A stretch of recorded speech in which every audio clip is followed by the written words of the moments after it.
And we are live. Good morning, everybody. Awesome. Those of you that are joining us bright and early this morning, or those of you that are rewatching us later, welcome to Breakfast and Dragons, our little morning show where we play Dungeons and Dragons in the morning. Here we like to say, since it's a nice dark world, that the characters are made up, but the trauma is real. Before we get into this very epic, climactic end to this Heretic Maze dungeon, I'm going to hand it over to Jacob so he can get some bookkeeping and some housekeeping announcements out of the way. Right, so a few fun announcements here today. First off, as we have become, we are partnered with Go Figured.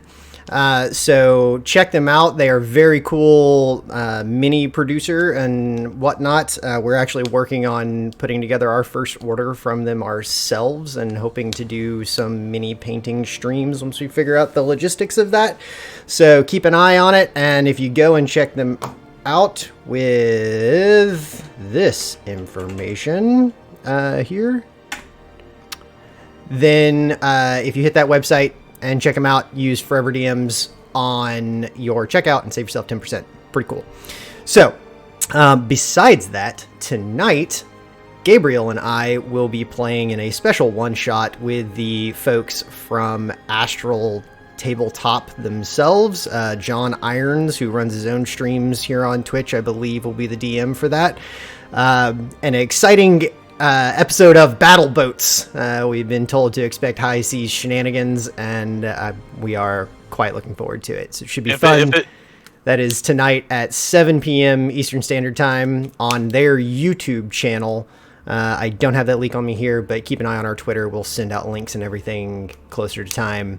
I believe we actually already have a post up for it. So come check us out. It should be fun. It is for Dungeon Con. So it's part of a whole bunch of different streams that are going on today across everything for that online event. If that's not basically D&D wacky races, I'm going to be disappointed. It pretty much is. It was I forget the name of the episode, but it was equated to one of the another podcast that I've listened to it was just a ridiculous car race that is just like demolition derby, basically, like no holds barred race. I will be channeling my inner Sea of Thieves and trying to jump the ship. That's happening. No, you're going to try to do a harpoon turn is what you're going to try to do. Hey, good morning there, Arcane Folks D&D. And speaking of, they actually are in one of the other Astral streams that are happening today, I believe at 1 p.m. So should be following pretty much whenever we wrap up here today. Awesome. I believe theirs is Mansion Mayhem or something along those lines. It's supposed to be a more horror-esque kind of approach to the whole Astral Allies.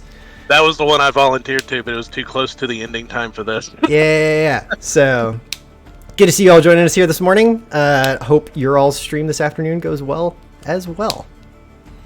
Okay, with all those announcements out of the way, is that everything? Okay, so delving back into the world of Straterra, let's get this music appropriate. What do you say?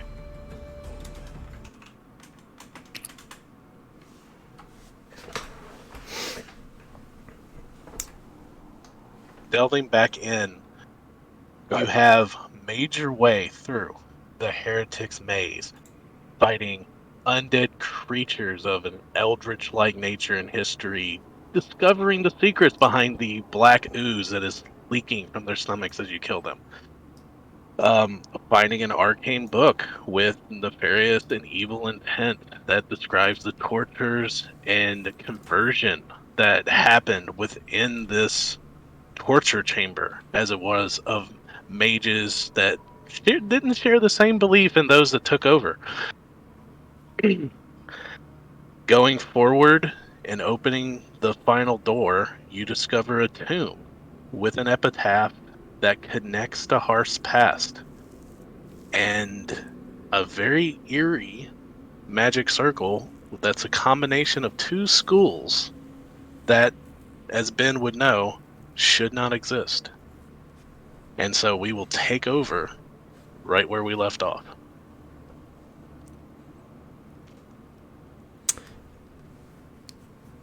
After the spirit guardians begin to emerge and just pass through the space, Arthur is going to move slowly up to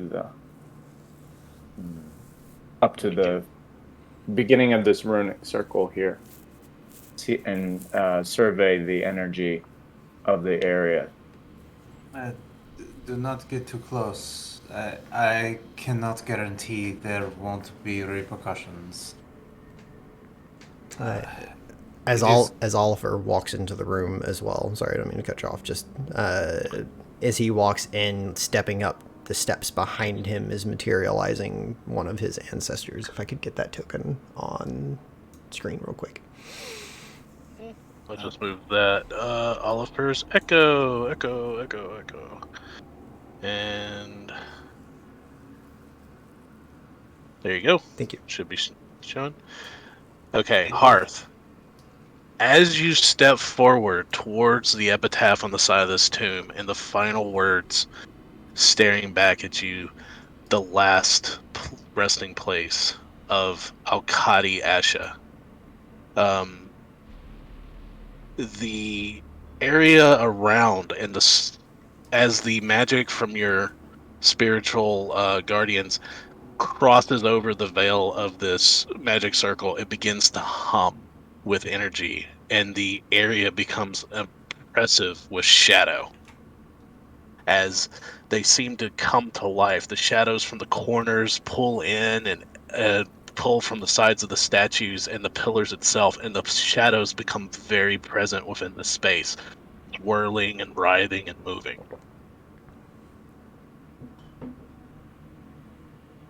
Prior to the shadow, was there enough light in here to see by? There is a dim greenish glow, but you can't really place the source. Ben's blind at this point, so I'm going to try to give us a little more light. And I'm going to walk up to one of these pillars and cast light on the pillar. Okay, which one? This one. Here. So it'll radiate light, bright light for 20 feet, dim light for another 40, or for 40 total. So, this pillar begins to radiate light. Let's see, I don't think I might be able to do that.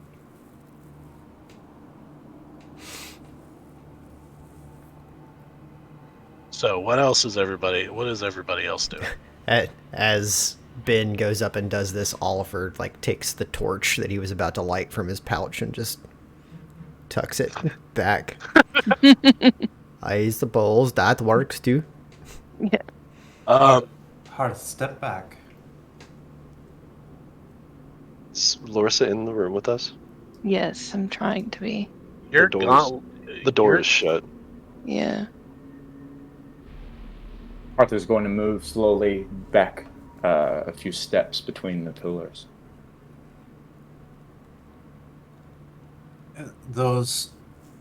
So it is strange. It is like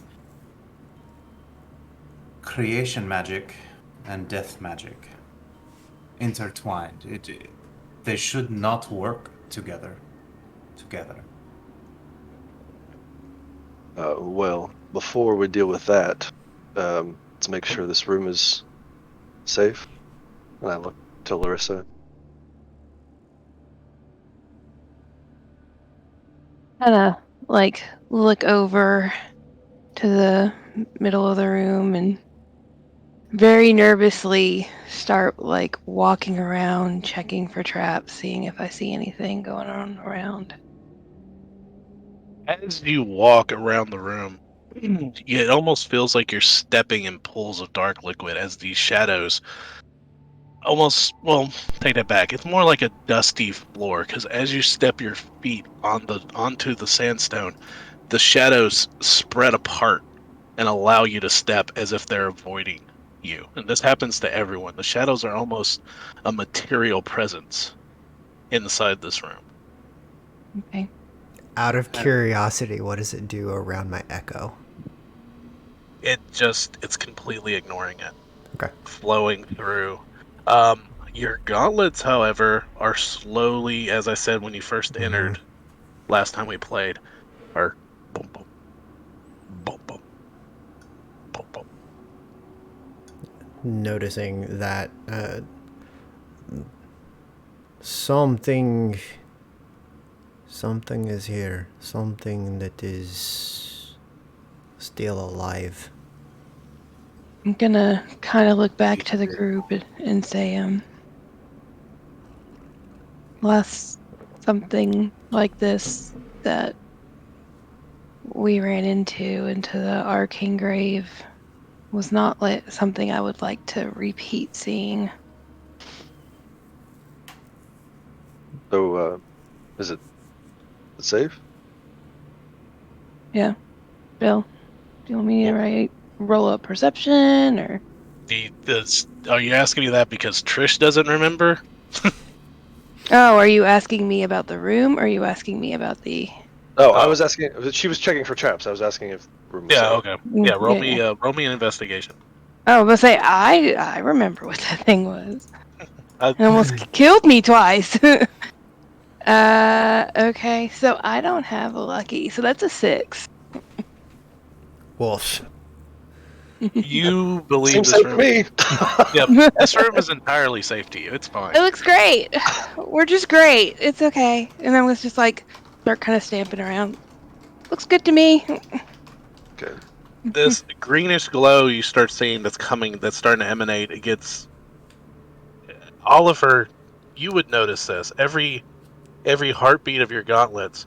The room's just getting a little brighter, and a little brighter, and a little brighter.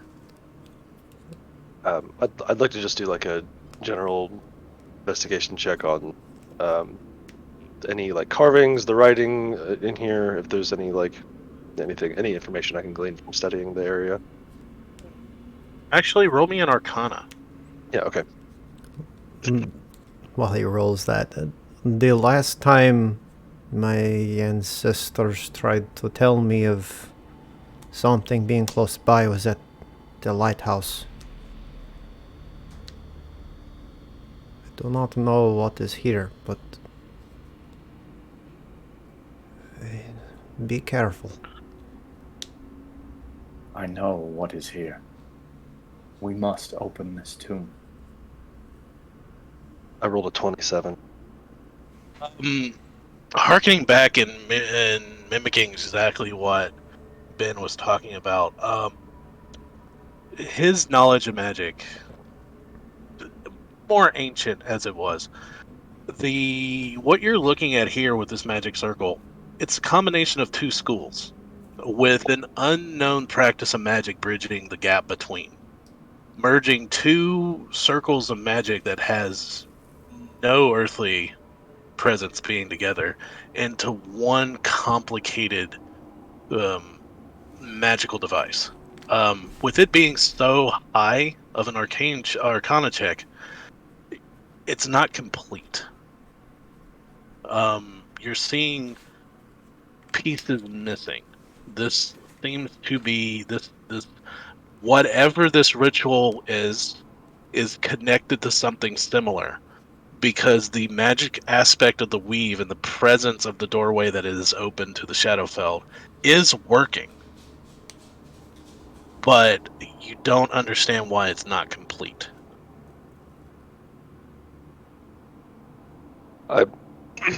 Derek isn't really following, but I imagine that's the intent. So I'll relay that information to the party, specifically to Ben. To be honest, I've got a note here based on the descriptions you gave last time. I think the other half is somewhere else. Perhaps the other side of the door.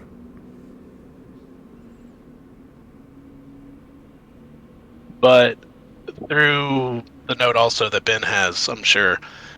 What this ritual does, it binds an open door. It opens the border between worlds, and binds the opening to a life force. Yeah, and well, so is this ritual is written on the sarcophagus in front of us here? No, it's in completely different style, as in with a high arcana. You can tell that this came much later, after this person was entombed. Someone came in and etched this circle, not with chalk, but into the stone itself, very articulately, with a knowledge of arcane arcana that surpasses you and Ben.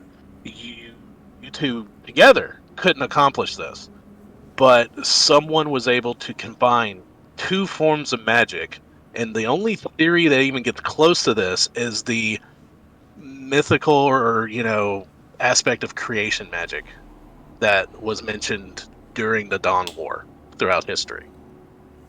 This is on a level that only gods could accomplish, is basically what I'm saying. Are they relaying this information? Are you? Yeah. Then I'm going to say, I know who they have bound this to. They have bound it to someone that I have known, someone that I was tasked with protecting. I will open this too. You will not find the same person. You know that. I do not intend to bring them back, but to put them to rest. These And I'm going to place go ahead. This place keeps them alive and tortures them. This spell, this ritual is bound to a life force. Meaning whatever is in there is not dead. I'm aware. So if I'm understanding this right, whoever your friend in there is tied to the door into the Shadowfell. If we destroy Yes. her, we shut the door. Is that what we're talking about? Mm-hmm. Yes. That is the theory. And we want to shut that door because of all the strange things that are coming through or bleeding into our reality, right? It is like leaving a door open during a storm. The sands blow in and cover everything.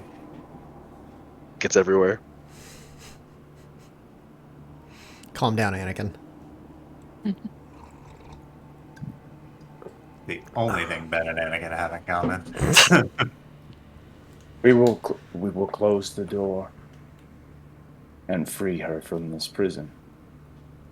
And I'm going to... Bill, is there an equivalent of the 6 truths for the Kahatia? Not Like really. an overarching worship of the Kahatia? The Kaatia were they didn't have it was an encroaching belief in the pantheon. So the Kaatia weren't like the Alkadi. The Alkadi, they believed all the gods as a whole. The Kaatia, everyone believed in their individual gods, but there wasn't a six truths or a manifesto as it was for that. So Hearth is going to begin speaking in a humming intonation. Each of the gods of the Kahatia, almost a roll call in ancient Arcadian, and filling this space with their voice, stepping slowly with every god stepping towards, taking one more step towards the tomb. Before The anxiety of the moment is kind of getting to Ben, and he's, especially Larissa being so close to him, like he's almost crackling with potential energy right now. As before you step your foot onto the magic circle, the ground begins to shake. The presence of the shadows begin to just vibrate the room as throughout the above the sarcophagus, winking into existence as if they were closed, the ghostly form of 6 glowing red eyes appear.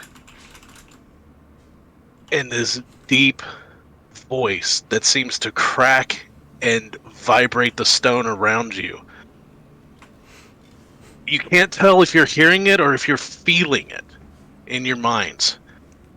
As this voice echoes, "You will not destroy another anchor." I don't think that's up to you, friend. Where are you?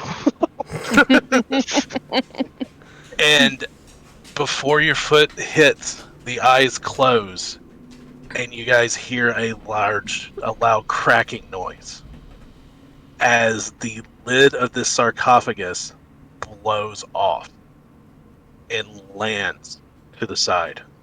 It's a mummy. It's gonna Obviously. be a mummy.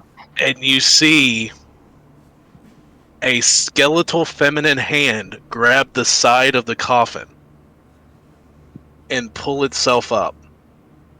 And you see before you this onyx and palladium Egyptian style death mask of Lady Asha rise herself out of the tomb.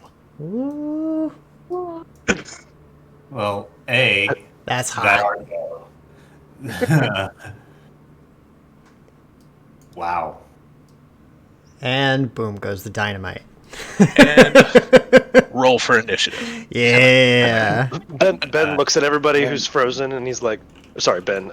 Killian looks at everyone who's frozen, and I'm like, "We shoot now, yeah?" Yes. Yes. Everyone except for Killian has Gift of Alacrity currently. That might be all I do for you this whole combat. It's a good thing because your gift of alacrity just doubled what's on my D20. Damn. Oh man, that was Where is it? Whew. All right, so I will call out in just a second. About So- to get real. Oh, that's a good roll for her. One thing that I learned about the new initiative tracker, Bill, is that if you don't want us to see the where the enemies fall in the initiative, you have to actively hide them. Really? yeah. I did notice that on Tuesday's game, Gabe, that you were able to like show and hide the enemies in there. I'm glad they have that functionality. Yeah. Because with that, I was able to take people out and put people into initiative. Like, Yeah. I do really like the fact that you guys can see the initiative order now. Okay. So we're currently on round 6. My- So Oh, I think yeah. we're on the last. Yeah, I don't know if these numbers are accurate. I rolled a 13. Yeah. Yeah, I'm gonna go through and ask Okay. everybody. So, Okay. Oliver, what is yours? 14. 14. Definitely not 27. Ben, Mine is accurate. 20. 24. All right. So, I mean, Larissa. 21. There's that rogue getting good initiative. It's only been the entire maze before it happened. I know. Killian, 13. 13. And Parth. 15. Is everybody else seeing like a delay in Brandon's, or is that just me? Yeah, I'm seeing it too. Don't, on don't- on it's occasion, not a but big he's deal. still coming through Yeah. clear. Yeah. Cool. No Cool. worries. Cool. Cool. All right. So as this skeletal form, draped in rotted and decayed, ceremonial garb, as these chains and jewels are draped over her body, pulling herself from this sarcophagus, you see as scarab beetles crawl into her flesh and out. I use that same description for my mummy. Get out of my head. So, What Ben. could go wrong? What are you doing? Ben has had a really bad day and is super overwhelmed with everything and is unsure about life in general. So, Asha Ben- disappeared off the screen. What'd you say? Asha disappeared on the screen for me. Is that just me? Same. No, yeah, same. No, she should be showing. There she is. There she is. Yeah, That's weird. She hit herself again. You scared her. And to be that guy when she- you have a but she chance, could we get also- a grid, please? So when she reappeared on the screen, she also popped up in the initiative. So I don't. There's a function on the initiative tracker that lets you hide her. Oh, okay. Okay, I see what you're saying. That's probably what happened.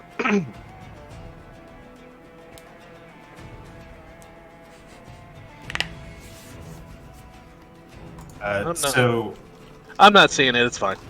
Yeah, You guys can know where she is. It doesn't matter. that potential energy that's kind of like crackling around Ben, he literally just twitches a finger. Just one finger moves, and a spike appears. A spectral, kind of ghostly silver spike appears above Lady Asha's head and lances down through it. I need her to make an intelligence saving throw, please.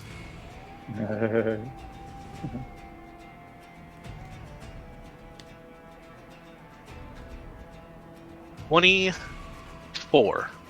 Whew. Yikes. I think she fails. That's Yeah, that.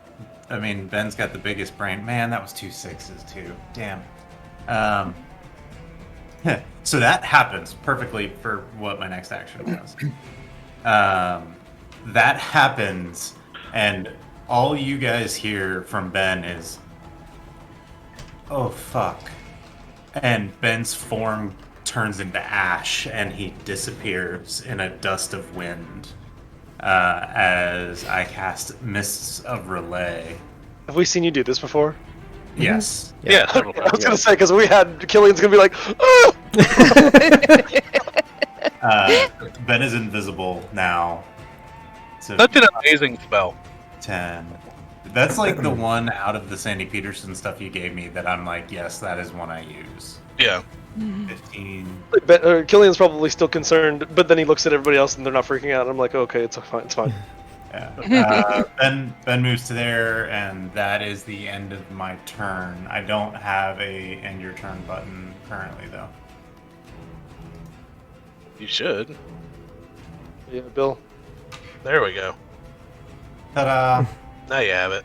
Yay. Yeah, it's one of, like we said before the stream, it's one of those days. It is just one of those days. Those days is just one of those days. So bear with us, guys. It's been a comedy of errors so far this morning, and I'm sure it's not going to stop. So, Larissa, it is your turn. Okay, I'm gonna use insightful fighting On her? on her, which is probably a bad idea. Nope. But Are that's there On other Ben. enemies on the map? that's 18 18. against her deception. That is a 20. Jeez. Yeah. Okay.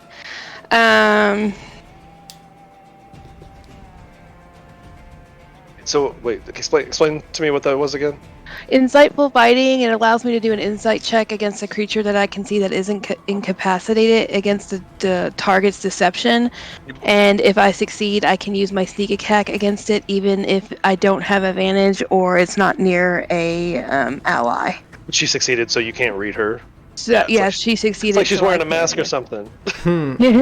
Yeah. A lot of build up for that joke, man. Yeah. So But it was worth it.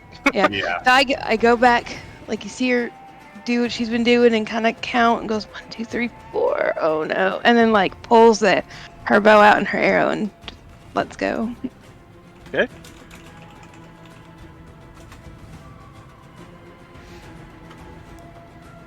So that's a natural 20. It's 26. Oh, All right. so you sad that hit. you don't have sneak attack on this. Oh my god. I know. I'm like, what?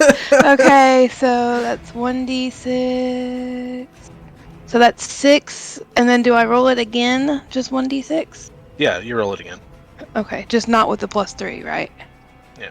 Correct. So I'm turning dynamic lighting off for this because for Okay. some reason every time I click on her, it blinks everybody out. That's not right. So So very sad, lonely 8 for the rogue. oh And no, you can't do your like god killer move. So sad.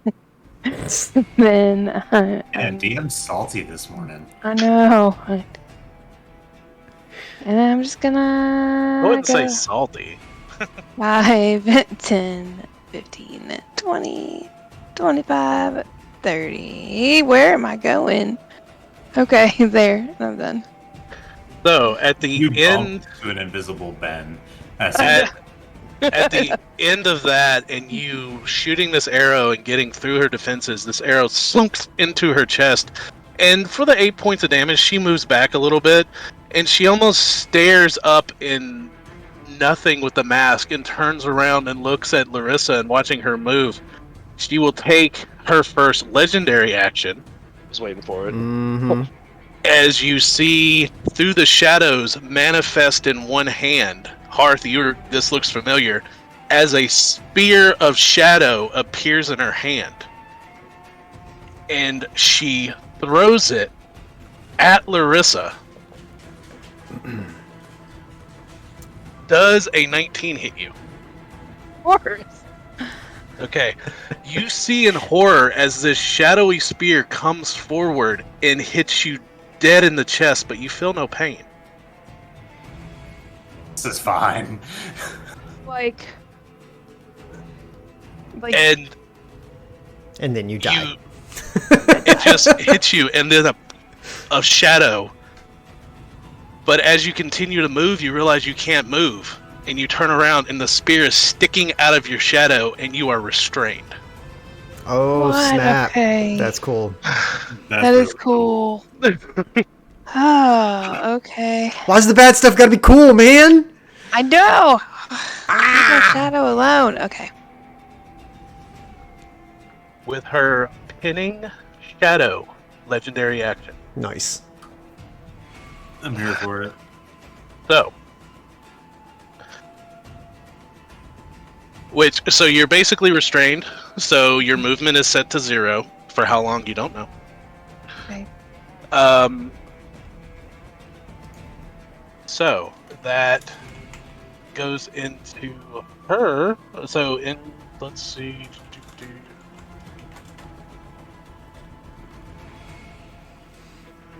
Is that? Oh, okay.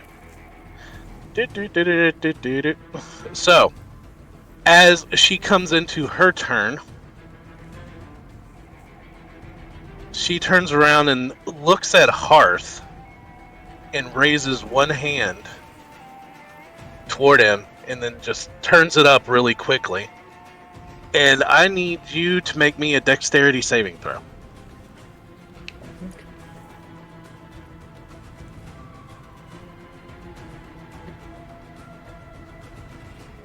That is a 14. Yes. 14. Okay, so let's see, 10 feet around. Actually, You. yeah, so it looks like 10 feet from you because it's centered on you, Killian, and I fail. yeah, you do fail. So do I fail? Okay, Yeah. hold on. I would like to use my ring of evasion Okay. to succeed on Okay. that saving. give me a dexterity saving throw, Killian and Oliver. Because it says every creature within 10-foot radius, and it's centered on a hearth. I got a 16. 16. That is a 19 on the die plus several. So Okay. So actually, not that much. 21. But so Hearth and Oliver are going to take half damage. Killian's going to take full damage. So as these thickening green flames appear, this spell looked very familiar, Hearth. You cast this spell several times before. This is Flame Strike, but something is different. This is not the radiant energy you're used to. This is greenish necrotic energy. As gross. All of you take, let's see, and you know those that taking half damage. Keep in mind you're taking half damage. 8, 7, so 16 points of fire damage. Oh, that's good.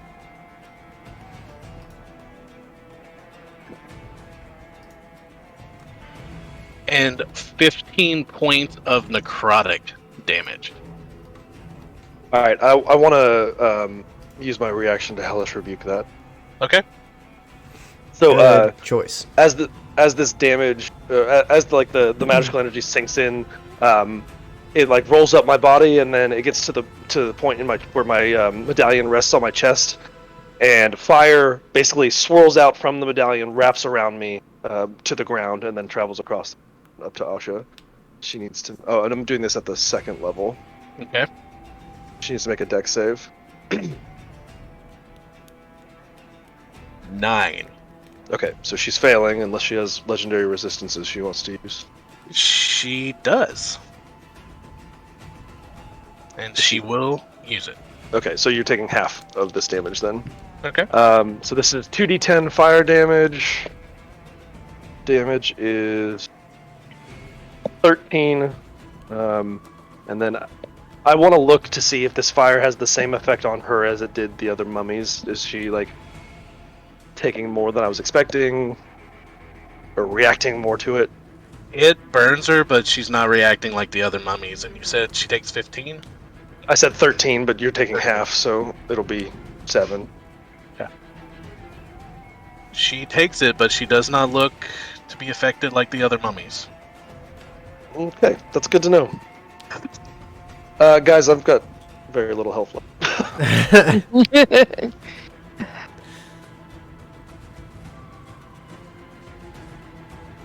So Killian staggers. He's kind of like leaning up against the pillar, breathing heavily after that. Okay, so next up, Oliver. Great. No. Well, my bad. You accidentally hit the button? I was clicking and I hit the. Yeah, I hit that trigger happy. I was like, no. My wishful thinking, I was so wishing I was going to go before her that after her turn, I was like, okay, so I've already had my turn. I'm done. I like it. It's like, no, I didn't actually. It won't let me back up for some reason, which is strange. Go ahead and take yours. Fine. All right. I am going to do a couple things. All right, so I need to get her MP. Oh, Bill, I shorted you on the damage there. It should have been 3d10 because I was at level 2. I'm sorry. Do you mind? Yeah, how much more? I rolled a 1. I put 7 on it, so nothing. Okay. Yeah, it literally didn't change. That's annoying. It's half a 1, so we'll put like a 0.4 in there. Okay. There's a little I don't know where I need to. I don't know exactly where I need to be to get her within these sites. I think about right here. Damn it. Yep. Here we go. And then, so I'm going to begin running forward a few steps so that the spirit guardians can move through her space while I materialize the Everlight mote out of my chest, casting You're- spiritual weapon. Okay.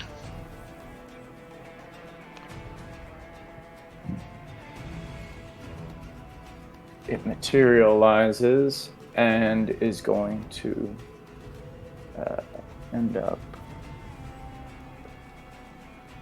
right here, making an attack.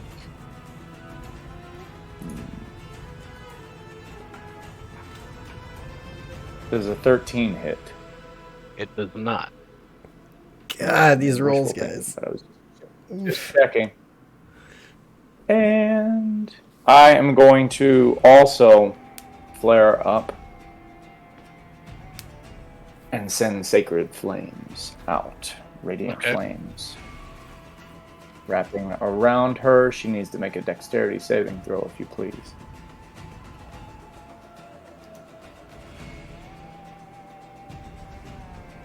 $11. That fails. She is going to take 10 points of radiant damage. Okay, and what does your spiritual guardians do to her, or is it it's at the start of her turn? It's on her turn. Yeah. Okay. As these, She's going to need to make a wisdom saving throw. Okay. As these radiant flames lick and cut at her, you see flesh being melted away and cut to bone, as it does more damage than you expected. Good to know. Can I take note of that, or do I have to make a roll to notice that? I'm gonna say Hearth notices it. What he does with that information is up to you. Was up to him. Because he's closer.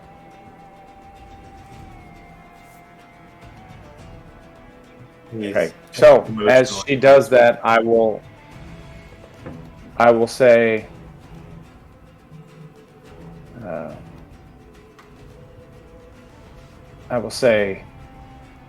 the radiant light damages her. And that's my turn. Thank you. All right. So That's Oliver's. Any legendary actions at the end of his turn, or is it straight to me? Okay. Straight to you. All right. So Oliver is going to rush forward, and as he crosses into Hearth's Spirit Guardians here, 5, 10, 15, 20, 25, 30, 35, just jumping straight up to the pillar. 10, 15, 20, 25, 30. As he does that, his eyes fade over as they have previously, and momentarily in the shadow and light, there's brief disturbances as something looks to gather with him moving forward into battle as he goes into his rage. And I would like to make 2 attacks. And we're just going to go ahead and make this all business reckless and all that fun business. So that's a 17 on the die for 25 to hit on the first one. You barely hit. Oh wait, 17 on the die? 25 total. Yeah, you got it. Okay. And the second one is a nat 20. Okay. So, D6s. I need those.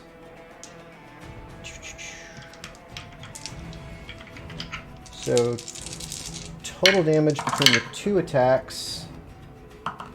That is a lot of damage. Holy crap. Let's see. That is 18. Jesus.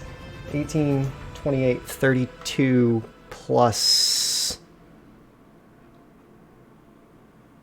10, 42 points of magical slashing damage between the 2 attacks. No, sorry. Plus 4 more for raging. So, 46 points. In total? In total, yes. Yeah. Nice. And Oliver will then action surge And as his ancestors gathered up, rushing toward him, more of them seem to materialize around her, making 2 more additional attacks.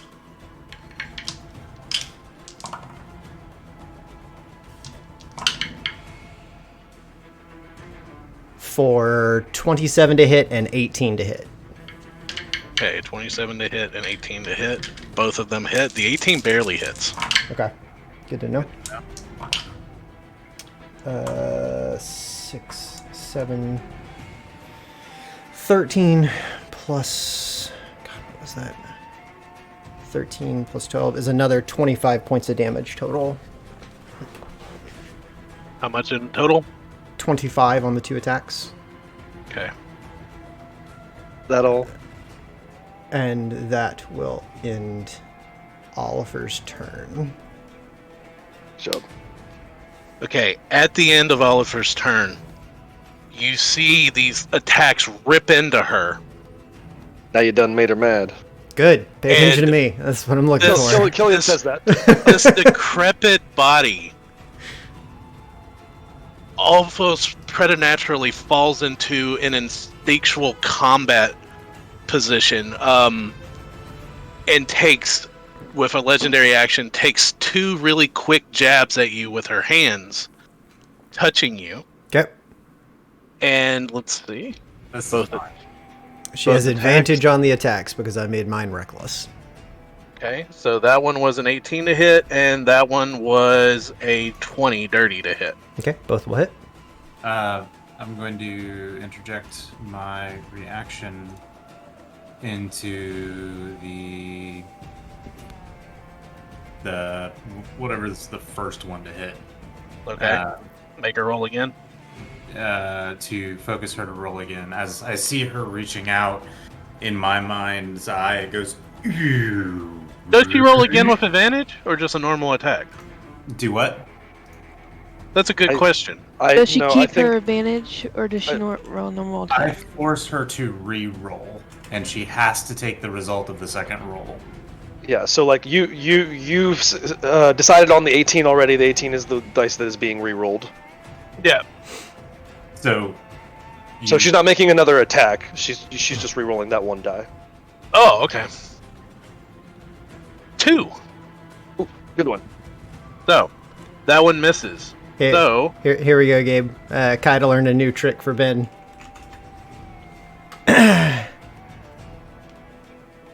Warp.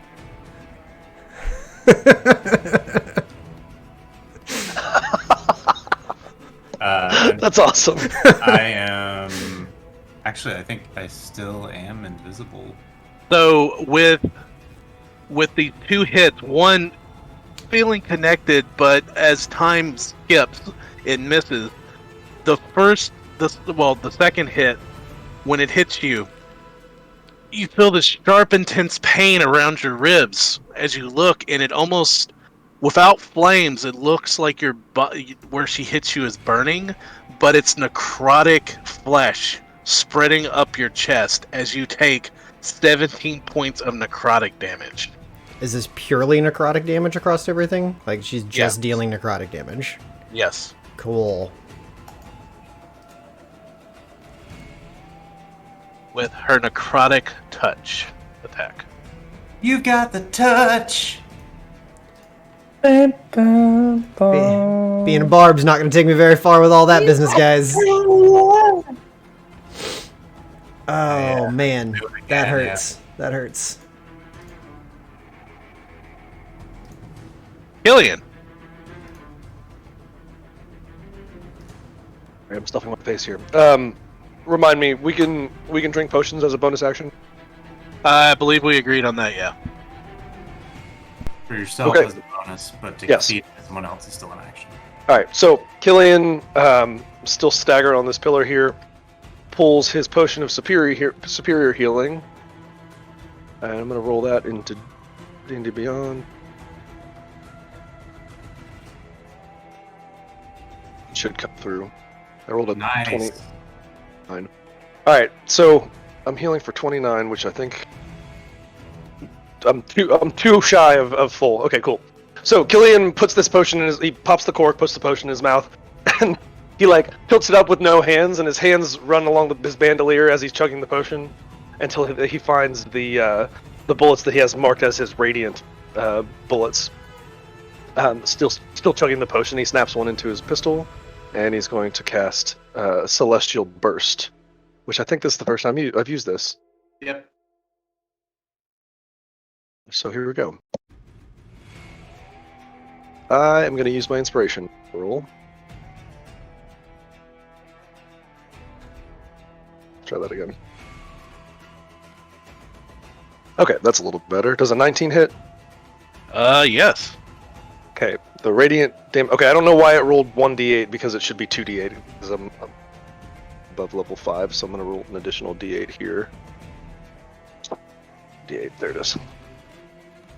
So it's 7 plus 6, so 13 points of radiant damage.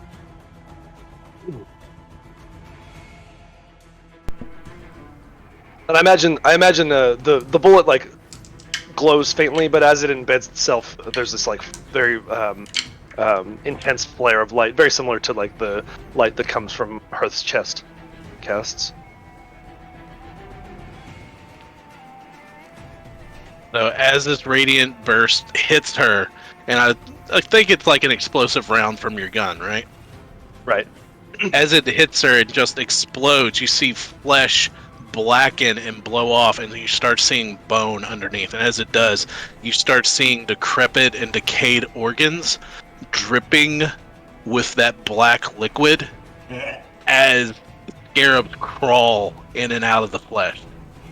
Nice. Nothing like right, some nice body horror, guys. Yep.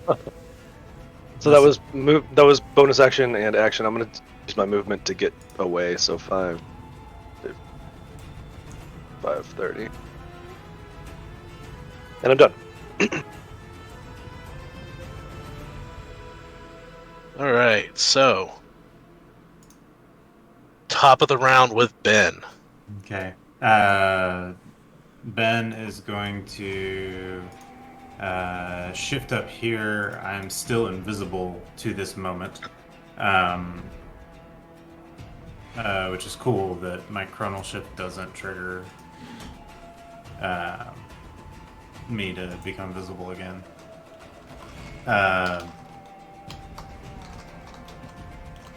Yeah, I think the best way for me to go here is Ben's hands come out, and as he appears back, I guess the only person who could probably see him would be Killian and Larissa, as it looks like he's spinning a giant wheel with nothing in front of him. But then the time coalesces briefly, and Oliver, your vision goes tunnel and expands, and you swear you see things before they happen as I cast haste upon you.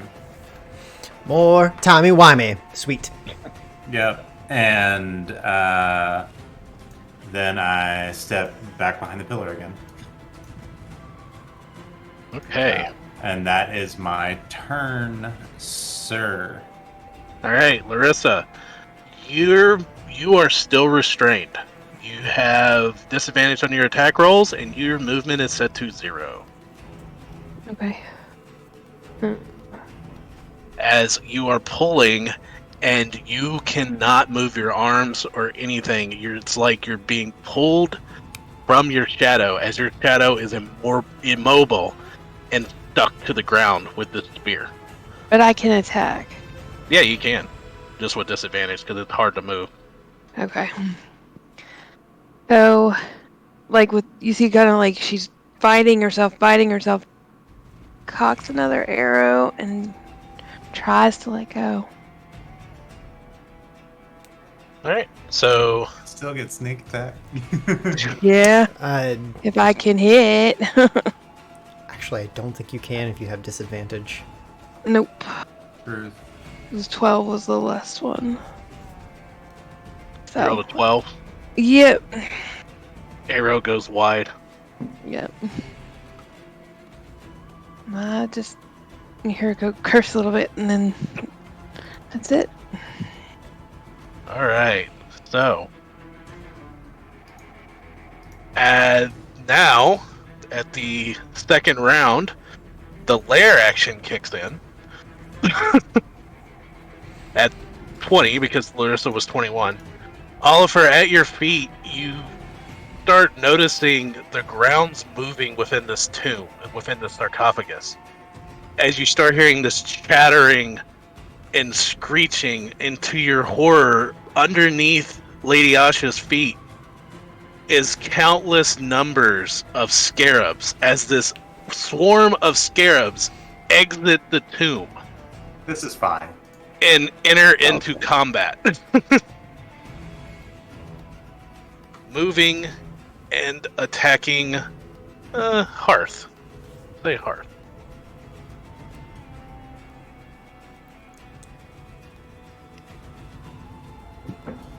And I would like to say that these scarabs were a last-minute ad because I found them in the brand new released Ravenloft book and fell in love with them. So I'll be right back. they go to attack Hearth. Does an 18 hit you?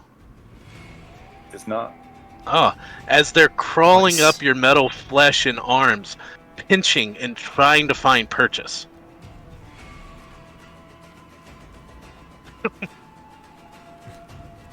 Good thing you got that fancy armor. It's an heirloom. Alright, so that is going to be their go. It's what makes me different. Her go, she, with this necrotic flesh being burned away and sloughing off of her, revealing her bones and insects and sludge that makes up her internal organs, she still is very hard to read and slowly moving with purpose. She looks and she reaches her hand over. Do what? The effect will. The spirits are moving through the space. Okay. So she makes a wisdom save? Yes. Okay. I'll do that. That is going to be a dirty 20. Okay, she's going to take half.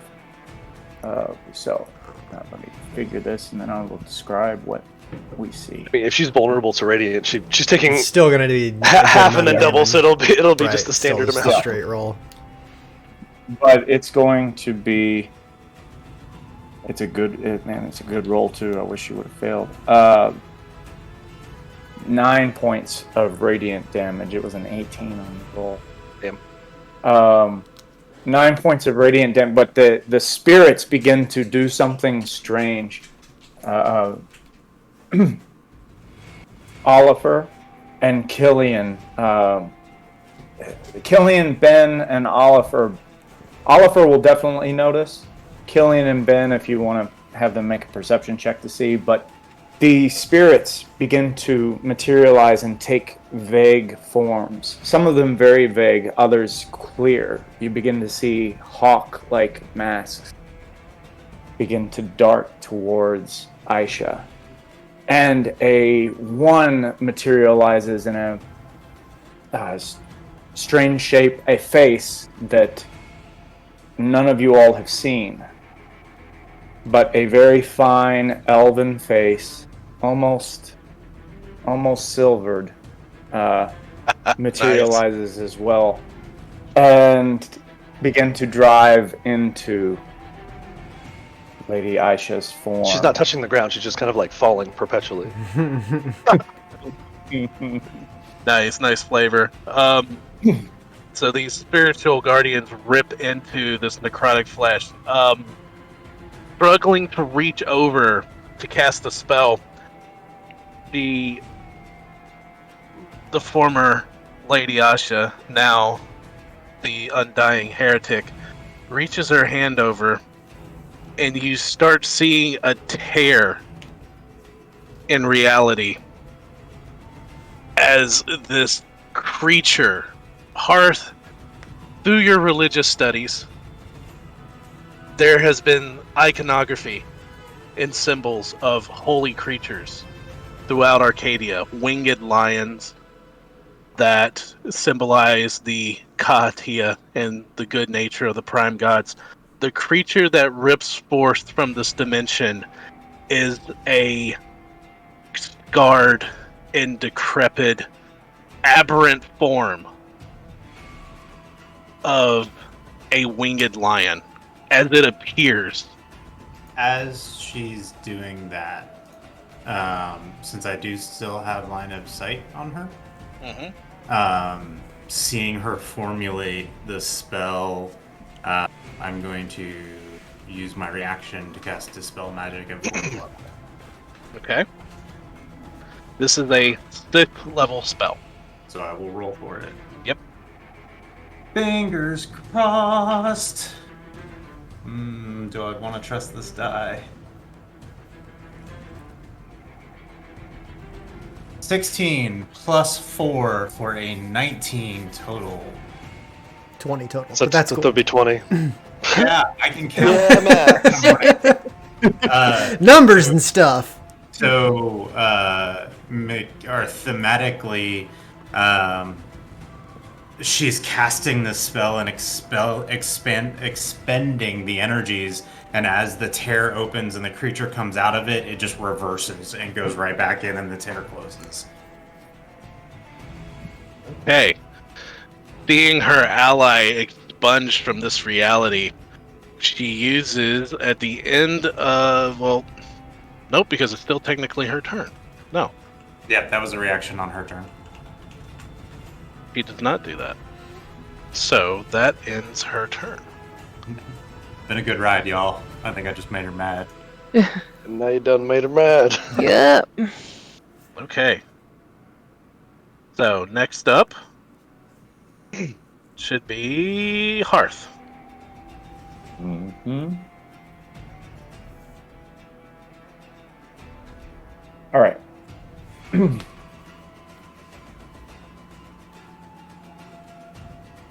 To keep things rolling, let's do a spiritual weapon attack on Lady Aisha. It's going to stay where. Oh, it by the is. way, at the end That of is her a, turn, at the end of her turn, Larissa, your shadow, the shadowy spear disappears. You are not restrained anymore. Nice. Okay. Sorry. That is a 20 to hit on the bonus weapon. All right, on the bonus action for the spiritual weapon. It does hit. That is going to hit. Remind me, does that deal radiant damage as well? Force. It deals 9 points of force damage. Force, okay. As it for a moment becomes mixed up in the wash of spirit guardians and slams into her. Okay. And Is your pen a rose? Is your pen? Is that okay? Okay, I thought I was seeing things. The XSplit, I like couldn't- the XSplit portion was like cutting out parts of it in and out. It was Yeah. hard to tell what it was. Yeah. Oh yeah, I couldn't find anything else, so That's we have cute. something pretty in the darkness.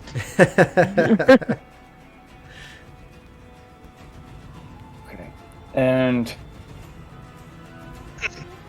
yeah, that's what I'm gonna do. So taking aim and beginning to speak words of the prayer to the Everlight. Darkness and the void will swallow all but for the light that shows their shadows in Arcadian this time. A blast of radiant light streaks out, firing towards the lady as Guiding Bolt is cast. That is a 25 to hit. Nice. You hit.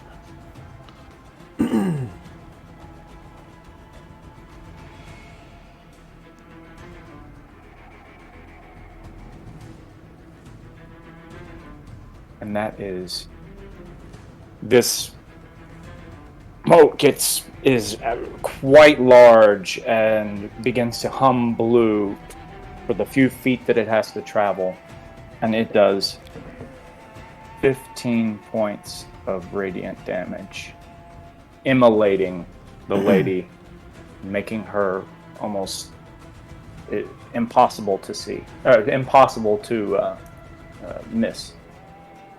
As this radiant Challenge energy hits her, there's almost a concussive blast as more flesh is torn from her shoulder and underneath the death mask. You see the first sign of motion as she winces in pain, and she pulls into herself, and then she just explodes out into a scream, using her legendary action to cast out her aura of judgment. And around her, within 60 feet, this greenish bright light That's expands out. Within 60 feet, god damn. Yes, everybody. I've positioned so far away for that reason. Damn it. I'm not done with the explanation. Hold on.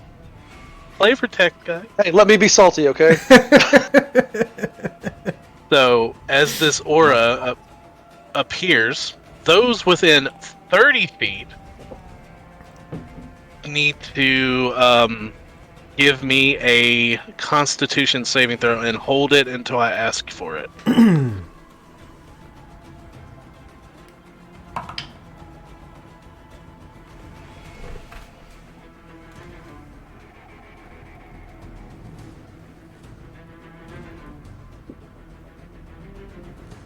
Okay, so those within 30 feet of Lady Asha, what are your Constitution saving throws? Oliver's is a 25. Okay.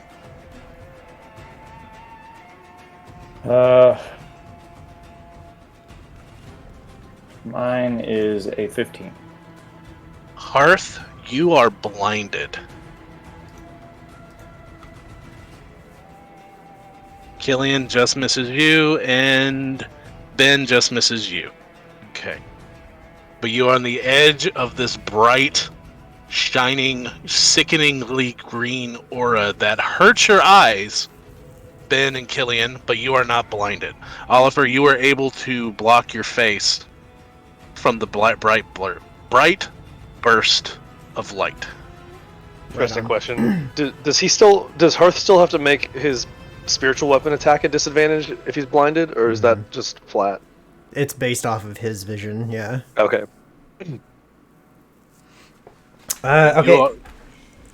So as this light explodes out of her and then calms back down, the still glowing effect of Hearth's guiding bolt still shining like a beacon on them, Oliver is just going to go ham trying to follow through at that same spot. I will not make these attacks reckless since I have advantage on the first one automatically from that. So first one. Wow. See? You had to jinx this. You had to do it. That's a 2 and an 8 on the die. So that is a total. I'm pretty sure that's a total of 16. Barely missed. I meant impossible yeah. to not see. Yeah. Not miss. You Yeah. know. Sure. That's not what I was trying to Sure, it's say. fine. That's fine. You're not blinded by this light, but you're seeing double for a second, and you hit her where she's not standing. Yeah. So still staggered, even though not blinded. Wow, what a fucking round. Second attack is 18 on the die for a total of 26. So I rolled damage, rolled 2s, which I get to re-roll, and they resulted both in 1s. Holy shit. So for the lowest amount of damage that Oliver has ever rolled on a successful attack, that's 9. 9 points of damage with a greatsword. You still have one more attack. You are hasted. I know. I'm just ridiculous.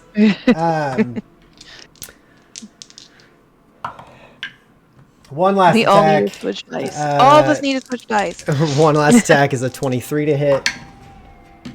That one is decidedly better for 18 points of damage on that attack.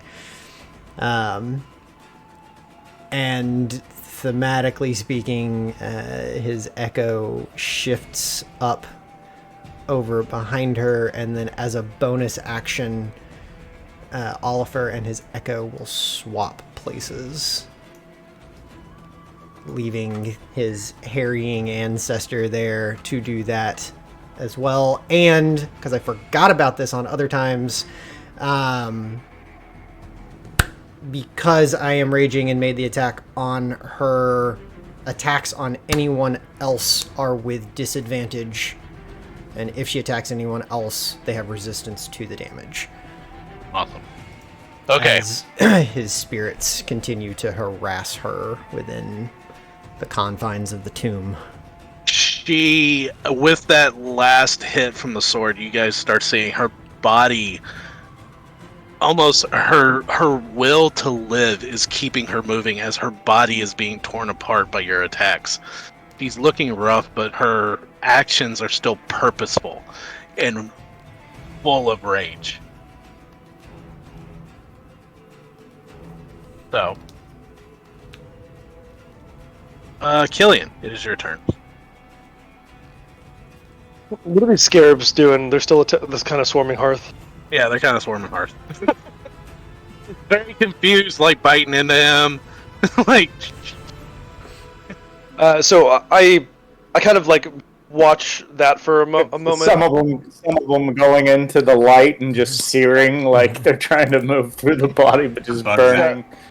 So I watched that for a moment, and I'm like, Yeah. oh, he seems fine. And so I'm gonna load another celestial, or radiant bullet into my pistol, and we're gonna celestial burst again. So, all right. let's see what happens here. God damn it! I don't have anything to add to that. Okay, 16. 16. All right. Blowing off a section of one of her arms. No. 16 to hit, bud. Oh, 16 points of damage. Oh, okay. Yeah, no. Misses. Okay. Yeah, I thought so. I don't have anything to do with my bonus action. I have no bardic inspiration. Oh, I lied. Hang on. How are we looking here? Oliver's on the other side. I don't think I can actually see. Yeah, and in the theory He's of still Thrain, like you standing guys, on the tomb, so there's a lot of inspiration points floating out around there. You guys need to start using them. I used mine last round. Oliver does not have one, so Yeah. Bill, can I see where Oliver is standing with her position between me? Yeah, with you fighting with him for so long, yeah, you can tell that he swapped places with his echo. You should be able to. Basically, I'm trying to shoot him with my healing light. So Okay. okay, cool. Yeah, so you got as long as 35. You're within 60 feet, so I'm going to pull out my other pistol, and I pull the trigger 3 times, and 3 soft glowing bursts of light kind of flow over into your body, and I'm going to heal you for 3d6. Let's see how that And the works. hammer as you do Yeah. it. Obviously, yeah. it's like I very quickly do like the fancy holster of the one and draw the other one, then. And you're holy shit. Okay, you're healing for 6, bud. I awesome. rolled a 1, a 2, and a 3. Oh man, hey, every little bit helps. I'm here for it. It's wild ups and downs for this fight so far. Yeah, I there's no middle ground on anything happening. It is either real strong or real bad. the healing like hits you, and then Killian's like looks at the gun, and then he like taps his medallion. He's like, "Sorry, Oliver, I think my god's gone bad." it's gone bad. You feel this sort of like electrical jolt from your medallion. That's fair. Ah, All right, that's my turn. Sorry, I'm done. all right, so back to the top of the round Okay. to Ben. I am torn. Okay, you take 3 points of damage. I'm. And you are condemned to a Natalie Imbruglia video. Ben's not feeling super effective in this fight, despite having done really well so far. So 5, 10, And from where he's standing there, Larissa, you see the pebbles on the floor start to lift up around him, and he just flips his hands upwards, and they catapult forward. As I cast catapult at 2nd level, because that's literally all I got. Yeah. And that's going to be a dexterity saving throw. I literally don't have any 2-hit attack rolls in my spell list. Flat 19 on the die. Okay, so she succeeds. I think that's it. I think. Yeah. Yep. No save for half. So That sucks. As the pebbles come in, they just rip through the openings in her body and splat against the wall behind her. Kills a couple scarabs. Yeah, I'm cool with that. I take out some scarabs. That's totally what I meant to do.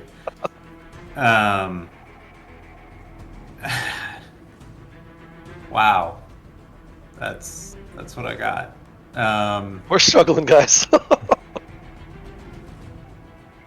Ben has been literally buffing everybody this whole time. So from there, all right. So step up 5 more feet, and that same wave of telekinetic energy strikes her. I need a strength saving throw from her. This is not a spell or spell-like effect. This is my telekinesis.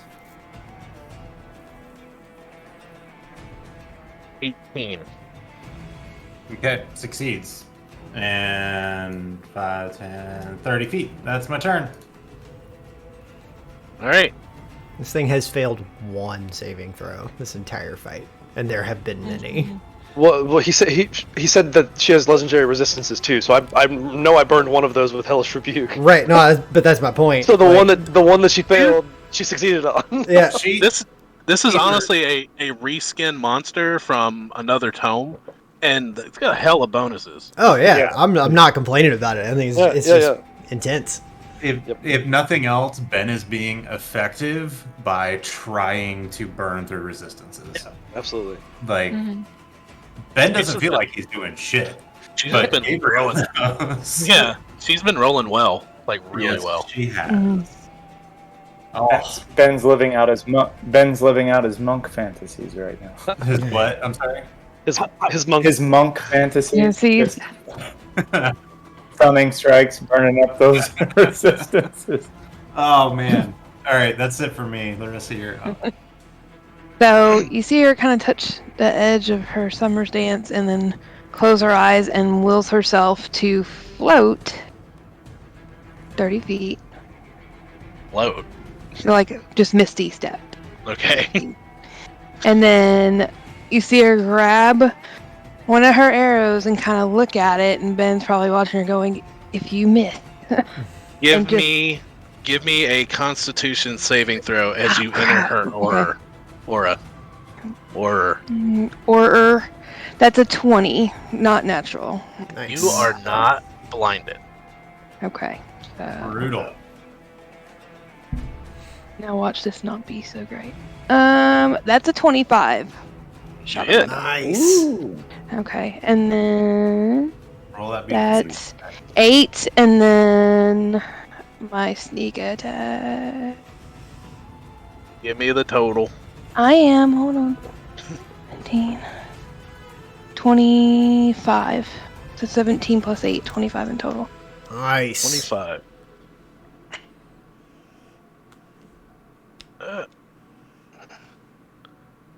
So this arrow hits her pretty good.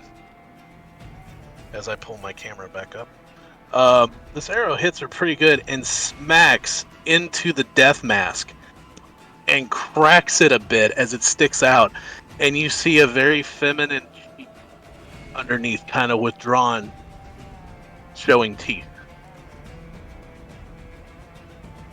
Cool. Oh, nice. Okay. I'm gonna stay here. Go. Okay, so the Scarab Swarm, with the second layer action, coming in, will attack Hearth again, doing nothing. Or very confused. It's trying to chomp on this metal body. I hate to be that guy, but they do have advantage on the attack since he's blinded. I rolled with advantage. Oh man. Rolled a 2 and a 6. No, Ted, don't go towards the light. I can't help it. It's so beautiful. Call that, wow. So, them ending their Oh, turn. boy. I've not seen that movie in years. Yeah. It's so good. All right. The spirits are moving through the space. Okay, so she will roll another wisdom. Just hella wisdom. Low roll, but with her bonuses. 9. 19. Okay, the same figures are still moving and materializing, going through the space, hawk-headed figures, and this unknown elven woman is going to do 8 points of radiant damage. Well, yeah, 8 points. I mean, that is the halved. No, 8 points is halved, so it's going to do 16. Sure. All right. Her body is barely hanging together as muscle and tissue over skeletal bones. Going into her round, she summons this will as this sickening green light starts to absorb into her, and the aura vanishes, for one. And at the end of her turn, whoever's blinded will no longer be blinded.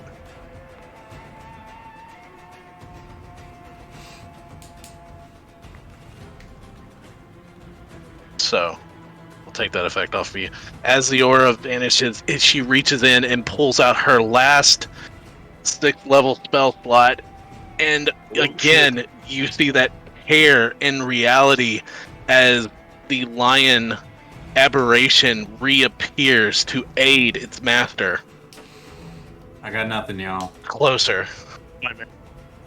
As this, Oliver, as this thing rips through this void in reality, your gauntlets start to pound like a marathon runner. As this aberrant winged lion, crawls out from another dimension. Cool again. Good times. I got nothing, y'all. And that will be her turn. Bring it on, Big Ugly. Glad I'm not over there.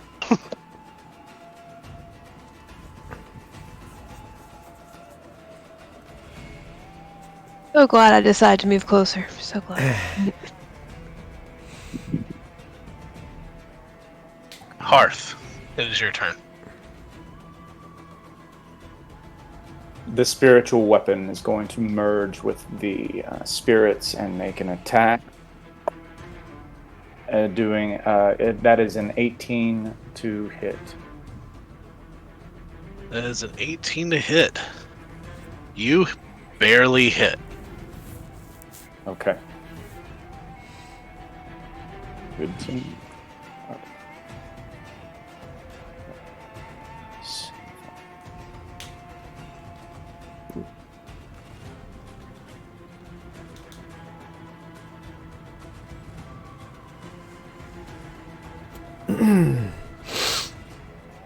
Okay.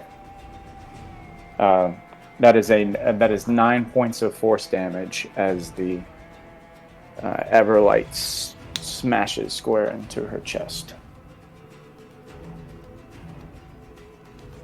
Okay.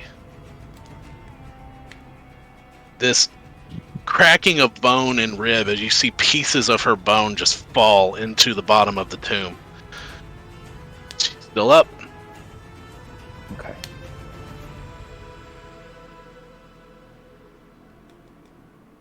Parth looks at Aisha and says, in Arcadian,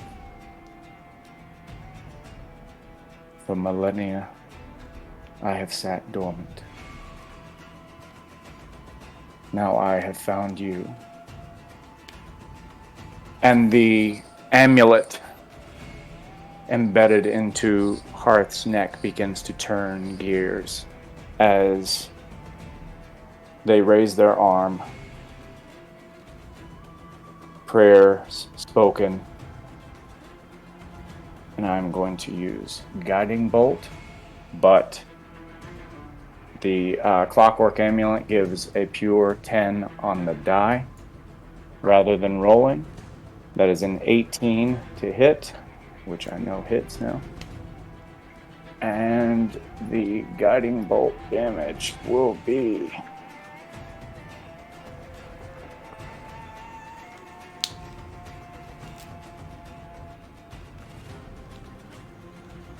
12 points of radiant damage on the roll.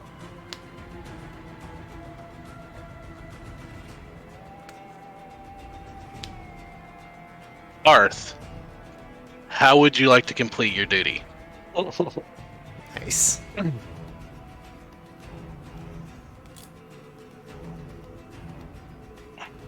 The bolt erupts, smashing into her as the radiant light immolates her. I imagine flames of white-hot radiance dancing over her, what remained of her form. And Hearth will say, "Darkness and the void will swallow all, but for the light that shows their shadows. Rest in peace, my friend." As this radiant energy absorbs her body and burns away, the skeletal remains fall. The scarabs around Hearth fade into a black dust as it scatters across the ground. The scarabs inside the tomb stop moving and almost into black sand as its body falls on top of it. And the death mask falls away and reveals the only part of her body saved from the damage is a tightly wrapped feminine face with a death mask. And you swear, Hearth, at the very last of it, a smile of elation as the spirit leaves this form and it finally finds peace. The shadows almost instantly leave this room. But the aberrant lion still remains in position. Let's say Ben and Killian, give me an Arcana check. Natural 20 for a 15. total of 28. Nice. As the shadows leave, that presence of the weave you felt in this place, stronger, dissipates.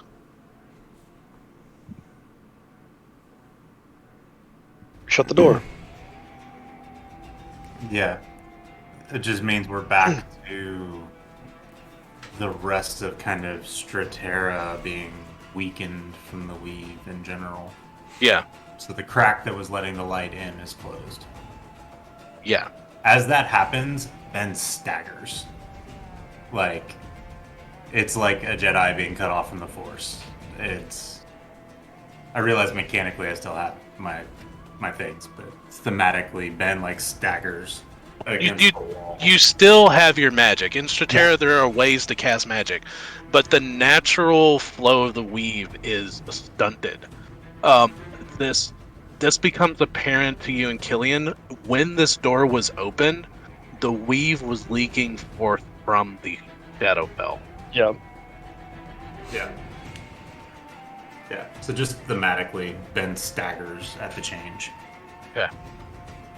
So, Oliver, it is your turn. Rick.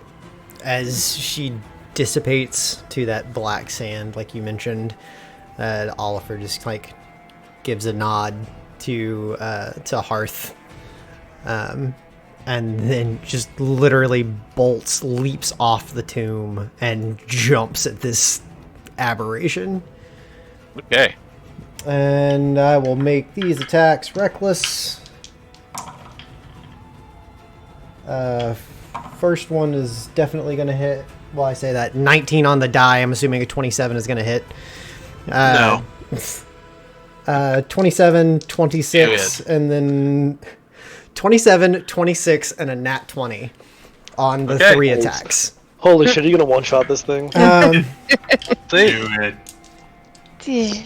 And as you get closer, as you get closer to this aberrant creature, your gauntlets, I keep calling them gloves, your gauntlets are beating so much, it almost feels like your wrists are vibrating. Yeah, just like feeling that pumping of energy just guiding his strikes as he comes in.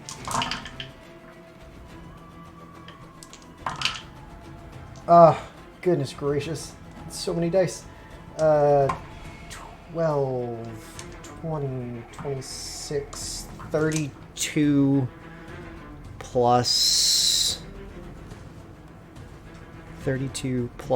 21 is 53 points of damage as just strike after strike, motions sped along by Ben's magic, as he just becomes a dervish diving into this thing. I see you doing the 300 leap of the... Yeah. Absolutely. Alright.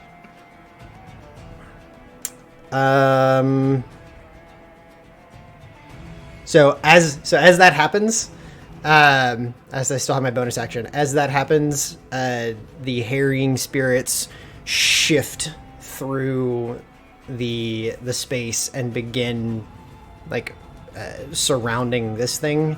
And as a bonus action, as they swarm in, Oliver fades, as I will use Hidden Step to become invisible. And the spirits are what is left surrounding it, and it is what is now harried by them, so it has disadvantage on attacking literally everything right now since I'm also invisible. Alright, Killian, what's up? I'm gonna move up 5, 10, 50, 5, 10, 5. I'm gonna go up a little closer. Okay.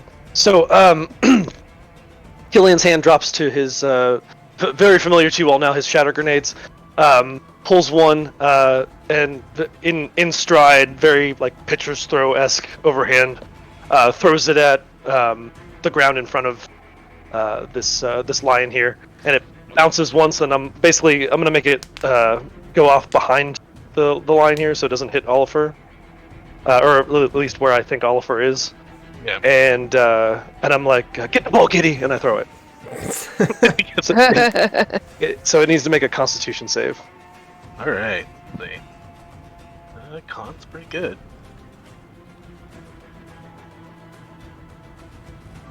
$19.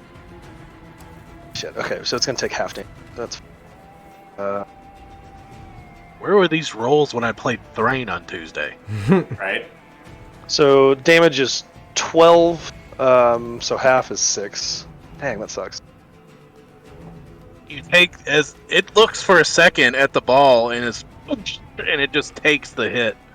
Not as effective as Oliver's swing, but he did some damage. That was action and movement. I don't have anything to do with my bonus actions anymore, so I'm done. So, very frantic, this aberrant winged lion, sniffing and snarling, angry and upset, goes to attack Oliver with its... Oh, I'm sorry. It actually will be straight rolls on me because I did reckless attacks, but I'm invisible, so it evens out. And Yeah, that's what I figured. So he does 2 attacks. Wait, I thought you And- were invisible. But I did reckless attacks, which would have given advantage on attacks against me. So So they I know cancel a each other out. 26 is gonna hit you. Yes. Well, a 19, because I can't remember your AC. With haste, my AC is 17, so Okay, so both it does of those hit you. will still hit. All right, so you are taking 4d8 points of damage. Is this physical damage or anything weird? Physical damage. Cool. Just physical damage.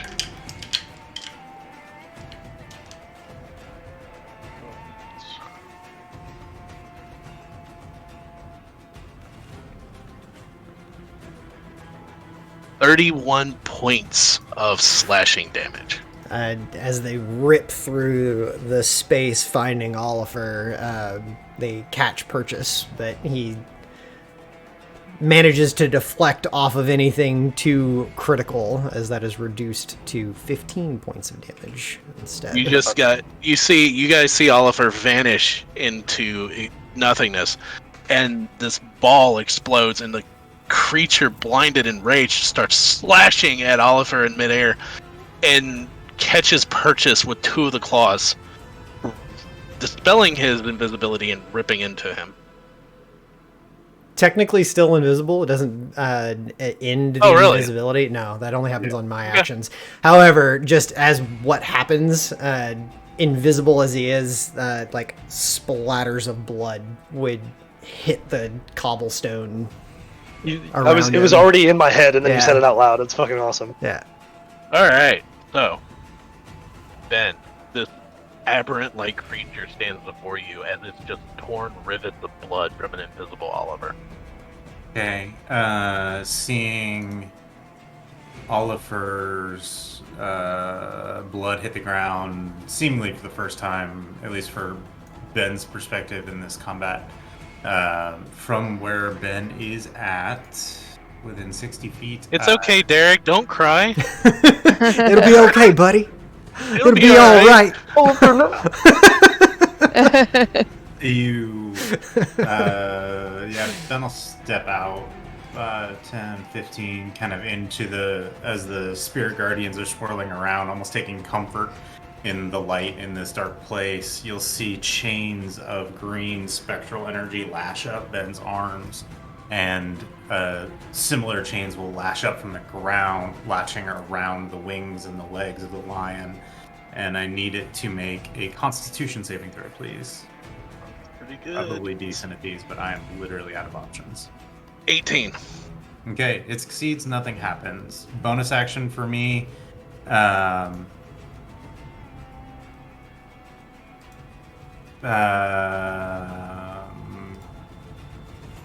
Nothing. That's it for me.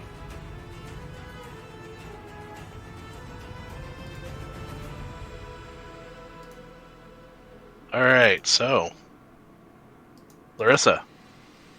I'm gonna move 5, 10, 15, which seems like a bad idea, but It's just a big, like, fleshy kitty. yeah, it's okay. And then I'm gonna use my Summer's Dance. Oh my gosh, that was a 7. Evil Simba is what it is. Yeah. So that's a 7 to hit. So I'm assuming it's not gonna hit. Cthulhu Mufasa. Was that another one? I rolled a 1. Yeah. Gah. And then I'm gonna use my bonus action to disengage, Oh no, And- she doesn't have Lucky anymore. and then I'm gonna step back 10 feet. And that was my turn. Okay. That's like- Proud by endurance, y'all. Mhm. She's like, no, I was wrong. I was wrong. I was wrong. Nope, nope, nope, nope. Yeah, nope, nope, nope, nope, nope. Big rogue nope. Yep. All right, Hart, with just dispatching your, what would I say? What's the word I'm looking for? Someone you're supposed to protect. Yeah. Charge. Form Yeah, a charge. You see the creature she has called forth from the realms of madness, from beyond the dark tapestry. Yeah, and And you are no we longer are blinded, going so let me get rid of that. oh, yay! Crap.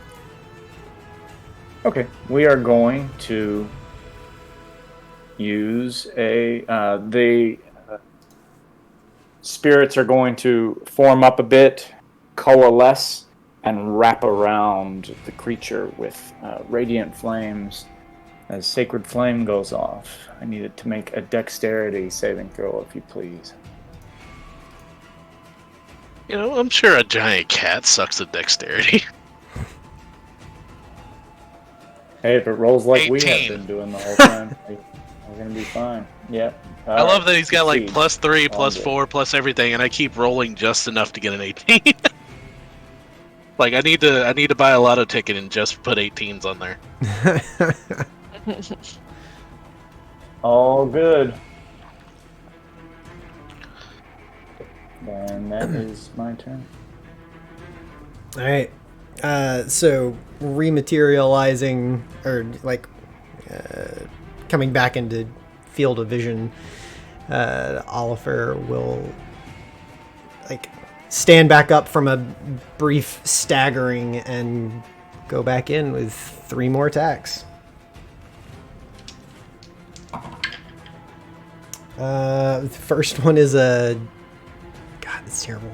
16 to hit. You hit. All right. Second one is a 19 to hit, and the third... Nope, that's 14 to hit. All these with Barely advantage. hit. Really? Wow. I was- 14 barely hit. All right. Well, thankfully, it's at least good damage. That is 10, 22, 27, plus another 21 is 48 points of damage. And whether this kills this thing or not, the dispelling of the Magician's Judge will enact as well on the attack. Okay. Roll for it, because I believe that casts at a 1st level, and it's a 6th level spell was cast to bring it. Okay, so let me check. Okay. That's a 16 on the die plus 3 for 19. With that, the creature, as the tear opens back up, alive, is shoved out of your reality. Nice. So as the swings continue, like the more of his ancestral spirits kind of like pull up around it and just shove it back through the portal. With that, and the portal closing, with this creature being shoved, with Oliver's ancestors helping in the fray, the silence of the room, except for the swirling noise of the spiritual guardians, overtakes you as exhaustion sets in of what you've just been through, almost in a way mirroring the torture and the existence of this place and the people within it.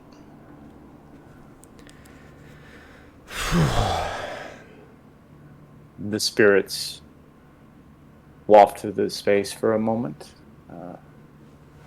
begin to slow in their momentum, and reconstitute themselves into hearths, light in their chest. Spirit Guardians drops, and the Everlight also emerges and does the same. Did you feel it, Ben? We shut the door. Yes, I did. It is strange. Is this what magic has been like? This feeling, this, like you're trying to breach through water? I suppose that's what it would feel like to you. This, More along the lines of trying to breathe on the top of a mountain.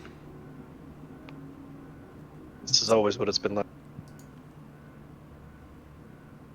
Hmm. Let's look Arthur's around. gonna look at the two of you quizzically.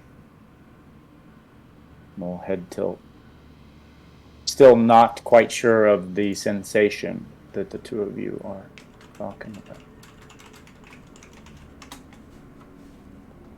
I don't know that this is time for a long conversation.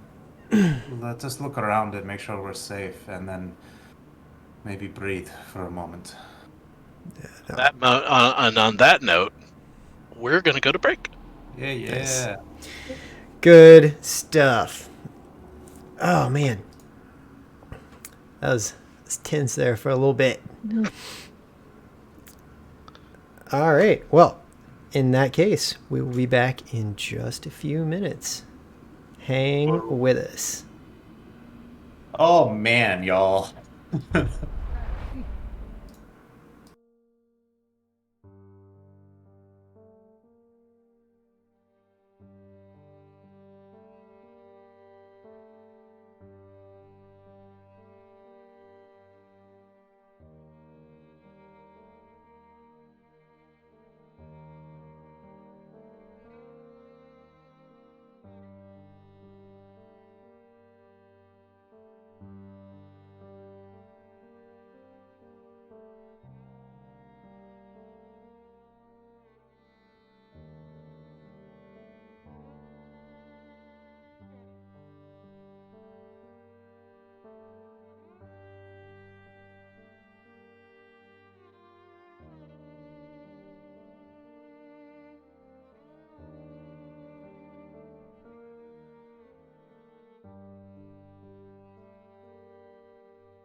Waiting on you to let And us we're know. back. All right. So we good? All right. So welcome back to Breakfast and Dragons. Where we just downed the Undying Heretic as the party recovers from this very exhausted encounter. Indeed.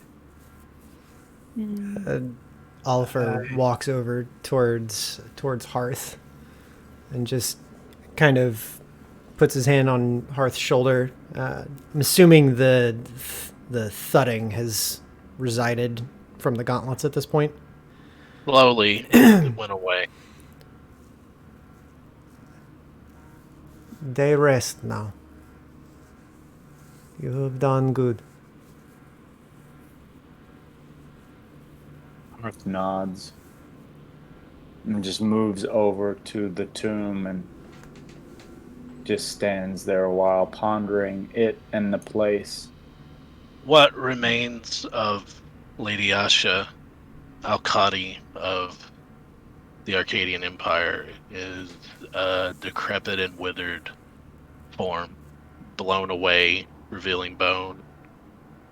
The death mask lays a few inches away from her head. Jewels adorn her body as she lays on this pile of black sand.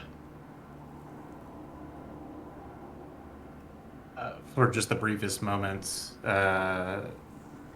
Ben's vision looks around at all his friends, and then his kind of spectral, etheric self expands, and he sends his psyche across the island as I cast Sending, which I have been banking for this, to Father Waters.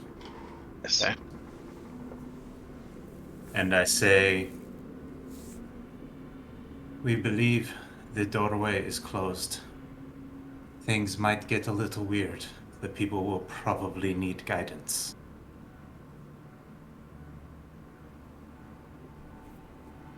A few minutes pass, and you hear back. That can't be true. Everybody's still acting the same.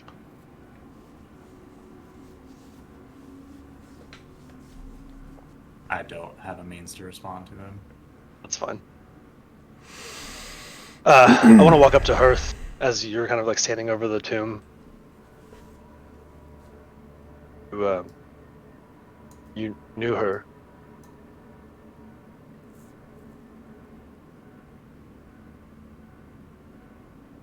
Earth nods. She wasn't.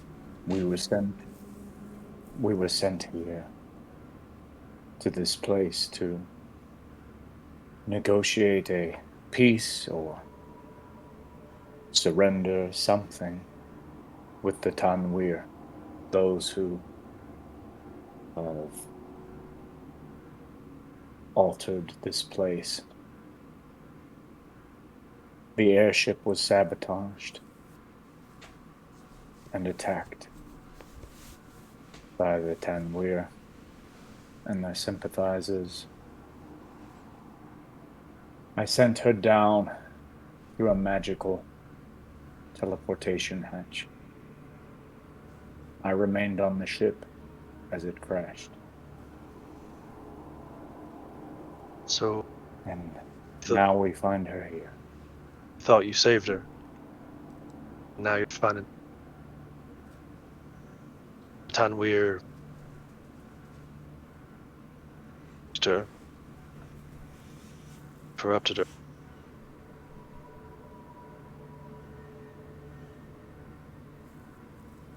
In fullness of time, her corruption was only a brief moment. We have done what we can for her.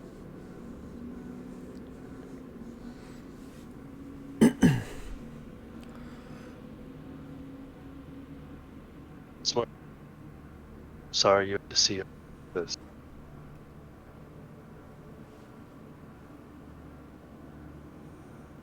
Earth's light begins to flutter.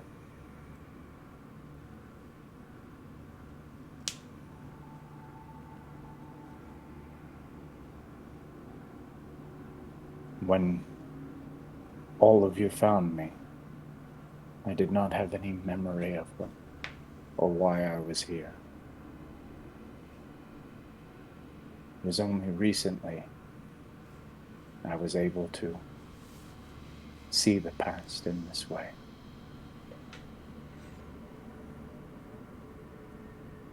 A purpose of mine is completed, and now I must find another. Killian looks like As all. Killian looks concerned as you say this, and he's like, "Whoa, what does that mean? Are you shut back down?" Oh no. I'm as simply as all beings on this grand stage, as he looks around, must do, which is to find what path lies before me now. In a very changed world. And I'm gonna look over towards Ben. Who has this really troubled look on his face. Well, I can't speak for everybody, but you're pretty useful to have around. You know, you can tell Killian's like trying to make light of things because it got super serious, and he doesn't he doesn't like that at all. So I think we'd all appreciate it. Stuck around. You know, you're good in a fight. Nursa kind of like just looks at Killian and like raises her eyebrow, like shakes her head, and looks at Hearth and says, "You should stay. Maybe we will find more answers for you." There is still more wrong on this island. There's more we can do here. Hearth nods and says, I would like to stay. Yeah, if you didn't like the time we were waiting until you hear about the Church of the Eternal, you're gonna love them. As soon as like Killian says that, you see Larissa just kind of go like stick straight and like near. Oh yes, wait till you hear about the Church of Eternal. Let us not scare him too much. Let's make sure we're safe here, and then I could use a breather.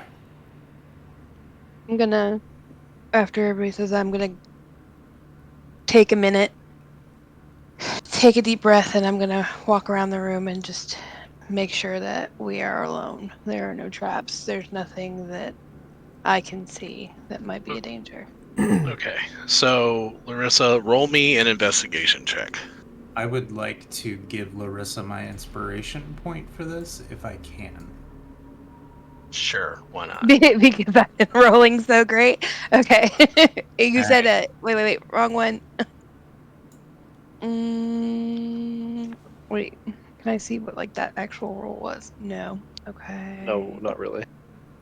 No, not It was really. it was an 18. It's an 18 because you have a plus Okay, 7. well that was a natural 20, so Let's With go the with that one. advantage. yeah. Walking around this tomb, you do see the remains of traps that were sprung a long time ago, but nothing.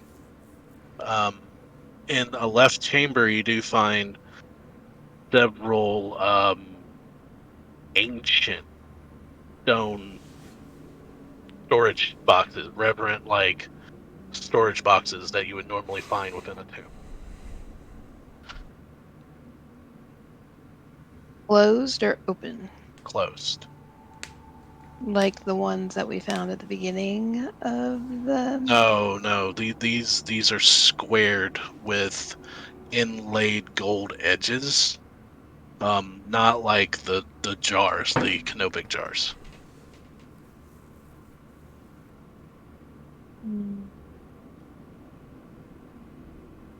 Gonna investigate one closer. Okay, roll me an investigation check. Curiosity can kill the rogues. It's a 13. Investigating, wiping the dust away from the top of these. They're white marble inlaid with gold on the edges. The lid seems surprisingly light and almost moves with your fingers as you touch it. It kind of slides a little bit. Can I see inside at all? Yeah, once you open it up, you see the remains of what was once silks and different items, broken bottles that probably contained oils and perfumes and everything. You see through a lot of this racked with age and time. You do find 3 items that are untouched. One is a purplish um, material colored like cylinder, a long case about this size. Mm-hmm. Um, you see a scroll with some arcane writing on it, and you see a pair of slippers that are purple and that have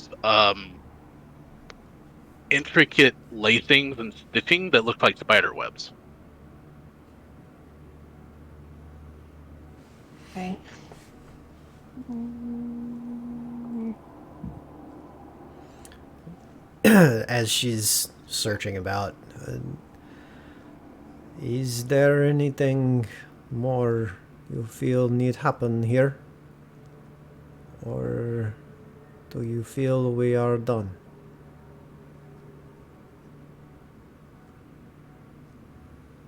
I would like to remove the bodies from this place. Or, if we cannot do so, at least remove them from the Heretics Maze. Agreed. We can Bodies would mean taking it through the underwater passages and past the alligators. I would just out on the entrance a makeshift fire of some sorts I will make. We need not swim these bodies through. They just do not belong here. We can do this. They deserve their rest as well. I just spoke with Father Waters. You all look around and like, he's not here. He said nothing has changed. Everyone is still acting the same. I think either this six-eyed creature or the cult in the city or something has something to do with this. More than we gave it credit, at least.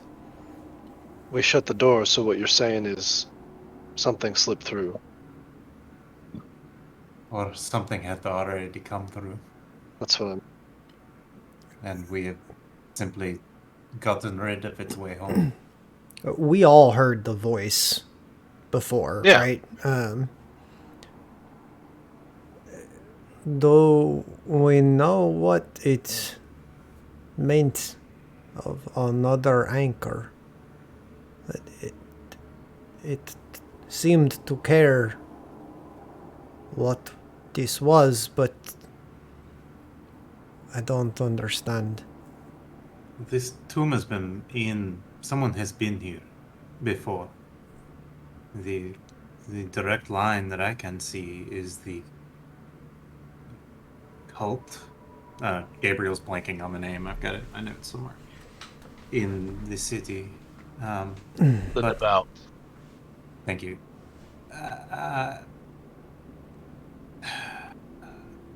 Let us, perhaps working together, not splitting up, but come through this place one last time, help Hearth with his duty, and then rest. And we can examine, Killian, if you don't mind helping, We can examine these items we have found and see if they will be of any help. Of course. But Bill, I'm gonna grab all 3 of those things and head back if I don't find anything else. Okay. I do not know for certain, but I fear the grip on this island rests with this creature in the deep, this six-eyed whatever it is. I will be honest with you all. A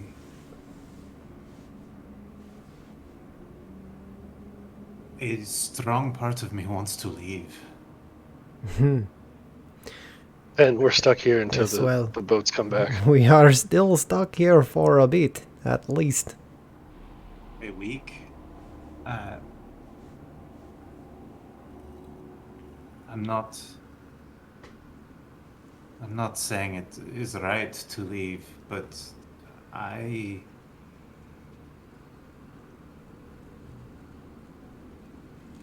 have been gone from home for a very long time. Pardon, but I don't know if you have a home to go back to. You thought of that? Are the Dragon Isles still there? Bill, what do I know about that? The Dragon Isles are they're not really they're a foreign land. In New Arcadia. There's not much dealings with them other than trades and silks and some magical components that are brought up. But they are a small gathering of islands, each one of them pretty much their own country. Also known as a haven for pirates and courtesans. Great. My home is now Pirates of the Caribbean. The Dragon yeah. Isles. They're still they exist. Not a place that a lot of people want to be caught going. Pirates. Some of the oldest cultures still exist there. Yeah, would I know that? Yeah. Okay. Like Arcadia would have sent expeditions there because of just some of the oldest libraries are kept there, but they're not really, their knowledge is not as vast as the Queen's Library or the Queen's College Library in Arcadia. Think Egypt with England in Victorian times. It's that place that people fantasize about and are obsessed with. Look, Ben, I don't know what you're hoping to find, but that was thousands of years ago. And whatever you do find is going to be very different from what you remember. Now, I will gladly make that journey with you, but I'm not sure I can, in good conscience, leave these people under whatever power is hanging over them. Like you said, we have to wait for the boats. You understand that I'm not just gonna wait for the boats. We're gonna, at least I'm going to continue investigating. I do. And I won't leave you to go off and die by yourself. I will die with you. I agree, Killian. Appreciate that. There is Happy. more to do here. But, Larissa, did you find anything? You see her kind of like carrying a couple things. Like, there's this, like, purplish case. There's this girl I can't read. And there's these pretty cool slippers that look like they have a spider web on them. Besides that, no, we're pretty good. You didn't find any gold or ivory boxes while you were back there? That's where these came from. That's Gabriel being an ass. I have no idea. Yeah. I'm just like, there are a couple boxes. Okay. And then I was like, this is what I found. But I'm gonna point back and be like, they were in that room if somebody else wants to go look. But we seem like we're okay, and see her sign. She's like, I just really need to sit. I think we could all use a rest. Oh, I'm like, but I'm willing to do what everybody wants to do. I have exhausted almost all of my capabilities at this point. A rest sounds good. Okay. So, what I'm getting is the general plan is you guys are going to excise and pull the bodies out. Okay. So, do you want to rest And first before you do this? one last comb through for anything that we left behind, because I know we Mm. left some of the bodies behind, and any Okay. chance that we missed any items or Do anything. you want to rest before you do that? I would Our like call. to. Are we able to? Has it been 24 hours since our last one? Are we? Could we take a long rest, or do we have to do a short rest? You have no short rest left. You've taken 2 within this day. It would have to be a long rest. Let us get this done, and perhaps, at least by word, we can consecrate this place a bit, and then rest before we go back through the alligators. So, just for the sake of brevity, the party explores the maze.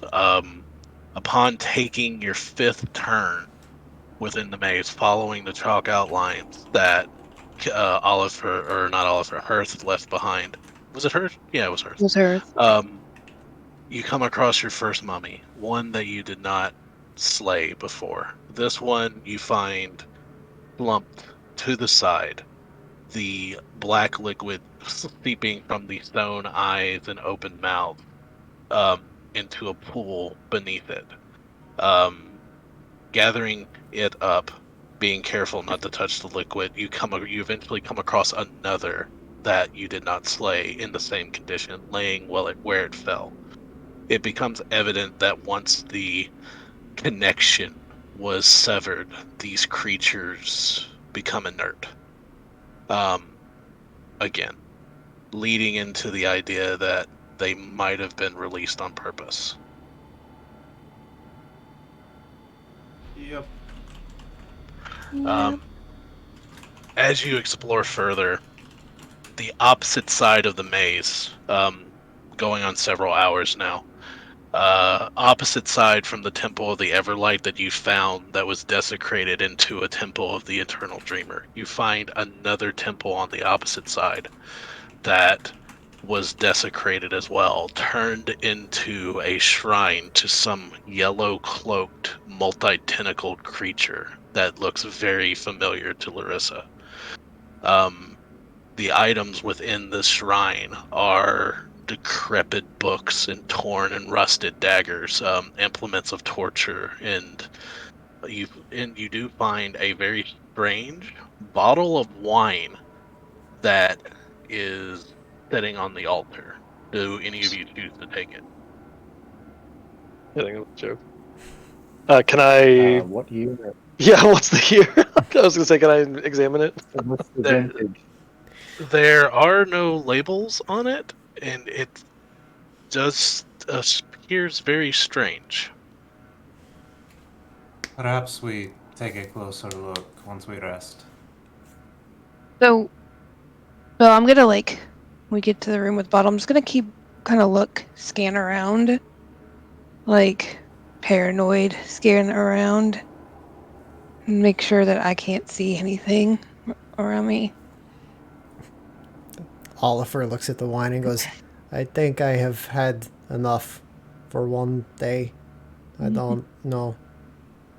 Like thinking Can we- back on what he Ben- ate last session. This is going to take several hours for them to investigate. Did you want to try to identify these items? I mean, if it works out easier that way, I was just trying not to split the party too much, but We're not rushing through this, but for the sake of brevity, I'm just handling the housekeeping sure. in a way. Yes, If anybody needs to do anything specifically, stop me. Okay. Then I will. One thing I wanted to do was take a look at Aisha's death mask. Give me because there's no appraisal roll anymore. I'm less worried about like financial value and more about like arcane or religious significance. Religious significance. It might have been important to the Tenweir. No magical significance whatsoever, but it is very, very well made. Important to the Tanweir or the Al-Qadi? Um, Tenweir in the belief in the Al-Qadi. Etchings and carvings. Um, Not knowing the time period that you're in, this could be worth a lot of gold if you take it. The jewels and rings attached to her as well could probably be worth a pretty penny.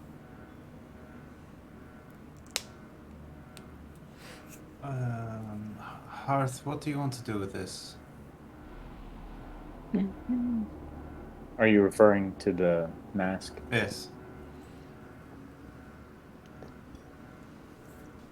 It was not a part of her when I knew her.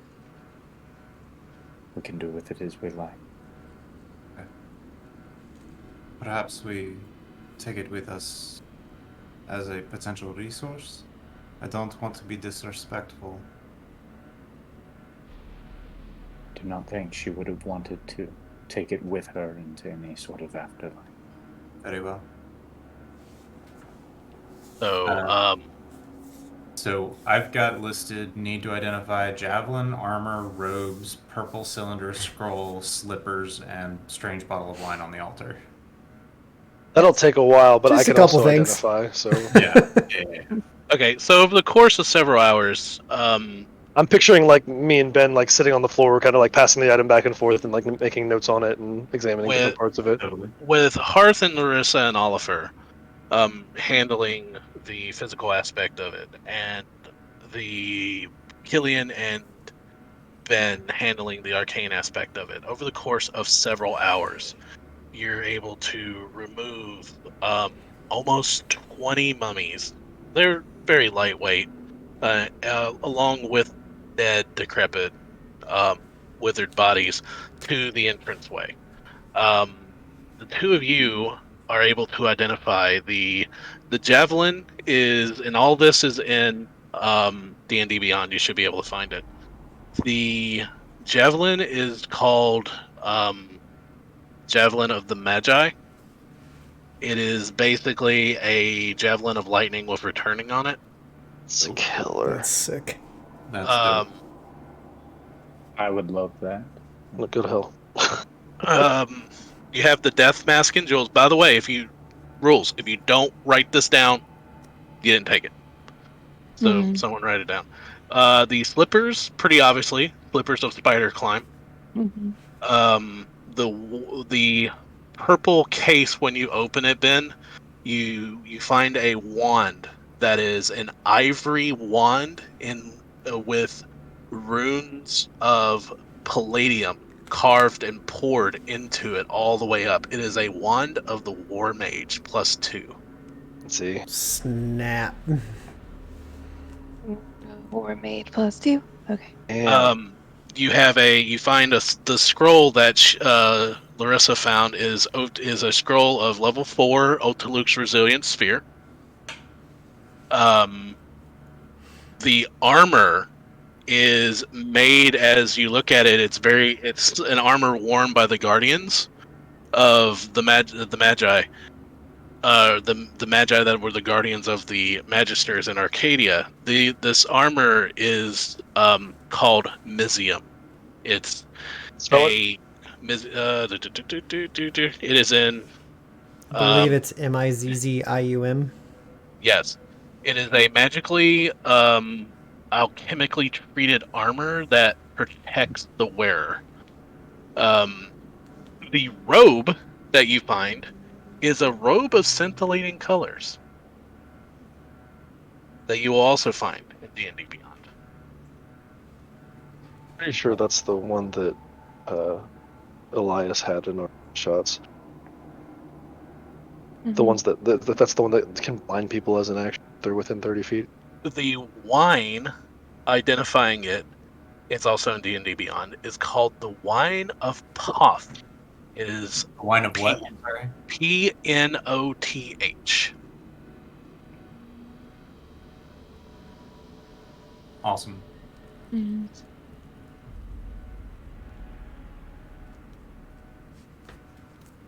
So, exhausted, tired, pulling the last corpse to the front of this tomb. You reflect on the sheer, just horrible nature of this place and what it represents. The converting and forceful nature and torture and punishment that happened to these poor souls and the creatures they were turned into.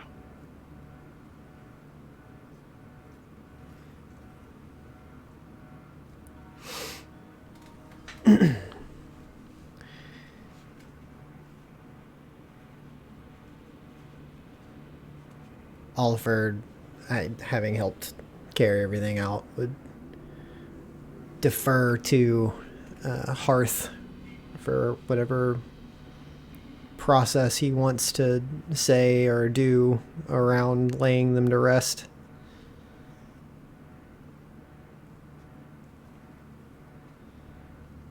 Yeah, we will bring them out into onto the entrance, with the symbol of the Tanweer, the Al-Qadi, right at the entrance to the Heretics Maze where the water was. Yes. That is what Hearth will direct. And once the bodies are there, Hearth will say the same prayer as before. And darkness and the void will swallow all, but for the light that shows their shadows. From stars in the night to torches in the tomb, the ever light shines throughout the cosmos. May all spirits of light, shadow, and the void be free from this place to fulfill their purposes beyond, and will begin the process of sacred flaming the remains. Yep. Or however long that takes. It's going to take a while, probably. Yeah. The pile eventually does catch fire. The crackling and burning of the corpses and the smoke does start to fill the cavern. As you sit on the side of this lapping water, the sounds you make and the splashing of the albino alligators as they dive back into under the water echo within the chamber.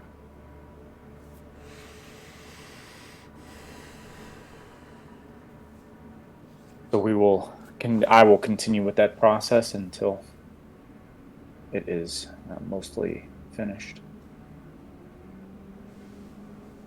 Yeah, Oliver stays around preparing his own like incense and smudges and words to his ancestors to try and help guide them along to the afterlife.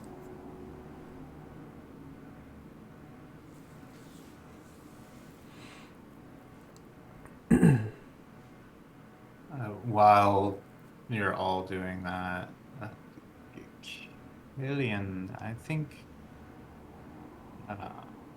double check one thing.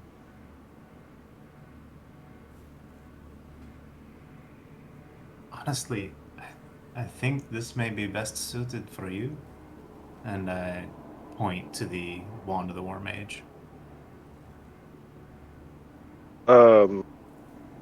Either you or Hearth. I'm gonna have to do some experiments with this. Maybe I could incorporate it into that gesture to my pistols. Put it on top like a scope. Yep. Are you sure you don't? I mean, like, I do magic, but like, so do you. Out of character. Out of character, I know. Out of character, you have mostly saves, not targeted abilities. Honestly, none of these, and I gesture at them. particularly speak to my talents. I could use them, but Well, from experience fighting with alongside you, rather, you have a problem when people get up close. I think this robe might do well I think so. as a last defense. Agreed. I was very proud to buy this wand, and I pull a wand out of my sash. I've literally never used it. Well, yeah, if you don't mind, I'll try to make use of this. Did I'm we? imagining like a sniper scope Yeah. attached to your Yeah. pistol, like one of the warmates. It's a red dot. Yeah. So, in the interest of Hearth spoke up on the Javelin of the Magi. Yeah, that's all yours. Um, So go ahead and add these to Yeah. your inventories. These are in D&D Beyond. Yeah, Hearth is very into. Hearth will definitely want to use the artifacts. And then, Bill, what kind of the Mizium armor? There's a bunch of types here. What kind of armor is it? This is a chain shirt. Okay.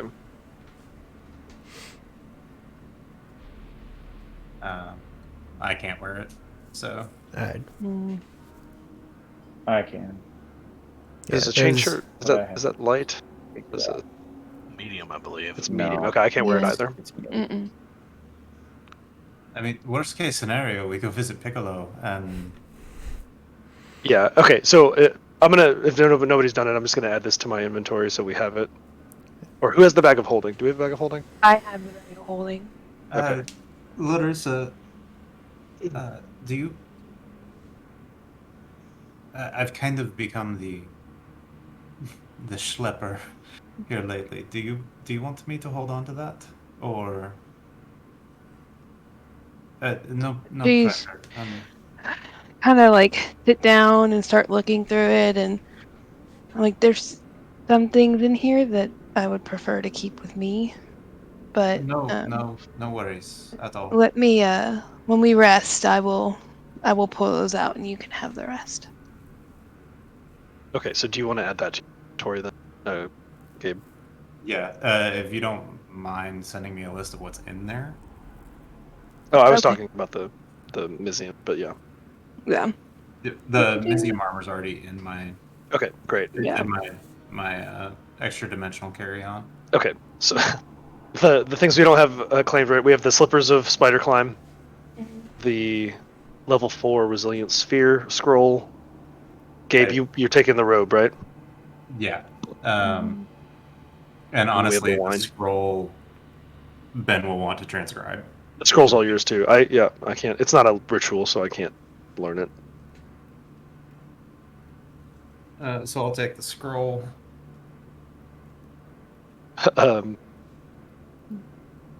Oliver.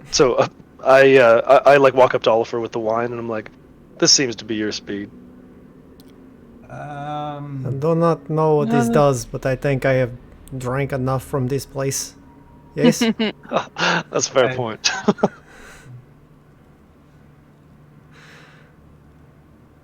But if it will be useful, I will take. Honestly, we might be able to turn it into some kind of poison or something of the like. I honestly think that would be best for us to pour down a drain. Mhm. I don't know. I think it might come in handy. Well, you seem to know more what would happen with it then, so perhaps you keep it. I do not take it think these items are much suited for me, but that is fine. Okay. So I took it and I put it in my inventory. Okay. So last thing we have is the slippers of spider climb, which I am really attuned out. I don't Me think it too. really makes sense to. Oh, okay. Well, I mean, I can unattune something, but I'm attuned out, especially with the thing that makes me like not detectable. so I do have I do have a slot. I have an attunement slot if we need. Okay, so here, let me read what this does again. Slippers, spider climbing. You The just worm passively ant. have spider climb active. Like, While you wear these shoes, you can move up, down, and across vertical surfaces and upside down along ceilings, leaving hands free. You have climbing speed equal to your walking speed. Yeah. Okay. Anybody think that would be particularly useful to them? I think we should hang on to it. Yeah. I mean, I'll take it for the meantime. I've got an attunement slot. Okay. I mean, it's not particularly Cool. gauged to me. If you I had a do have slot, I mean, it might I be do have a better slot, for and you being the tank, yeah, I feel like that would probably be better on me. Well, and you being able to find high ground, being ranged, and all that Yeah, business might be yeah, that's a better. good point. You know. Okay, I'll add that then. Okay, that accounts for everything as far as I know. Since we kind of combed back through there, did the case that these were all in seem to be valuable? The case, the one that Larissa found. Yeah. Yeah. They were marble and gold, and would take a lot to get out. Like they would be too big for your trunk. Understood. Okay, like big case, got it. Yeah, they were there. It was stone storage containers like they found in King Tut's tomb. Got it. Understood. No worries. So I've got the death mask and jewels. Since Hearth took the changer, that cleared out a lot of room in my trunk. So put the death mask and jewels in there. All right. So, with the loot divided, the bodies burning, what does the party do? Are we outside or are we back with the crocodiles? You are at the entrance of the Heretics Maze. Hey, We all wanted to rest, right? I think we need to take a nap. Give me a few minutes and I'll get us a shelter. resting before trying to go back through that seems wise. It's been a long day. Let's hope you guys have enough water breathing potions. I need some time to, well, if we need more of those grenades that seem to work so well, I'll need to make some more. Fresh out. As Ben is sorting through his trunk and he's talking to Larissa about the bag of holding and all of that and transferring anything back and forth that needs to be transferred, he pulls out 3 more potions of water breathing. Well, I've got 3 of us covered. I've got one. And he doesn't need to breathe. He doesn't need to breathe. Fine.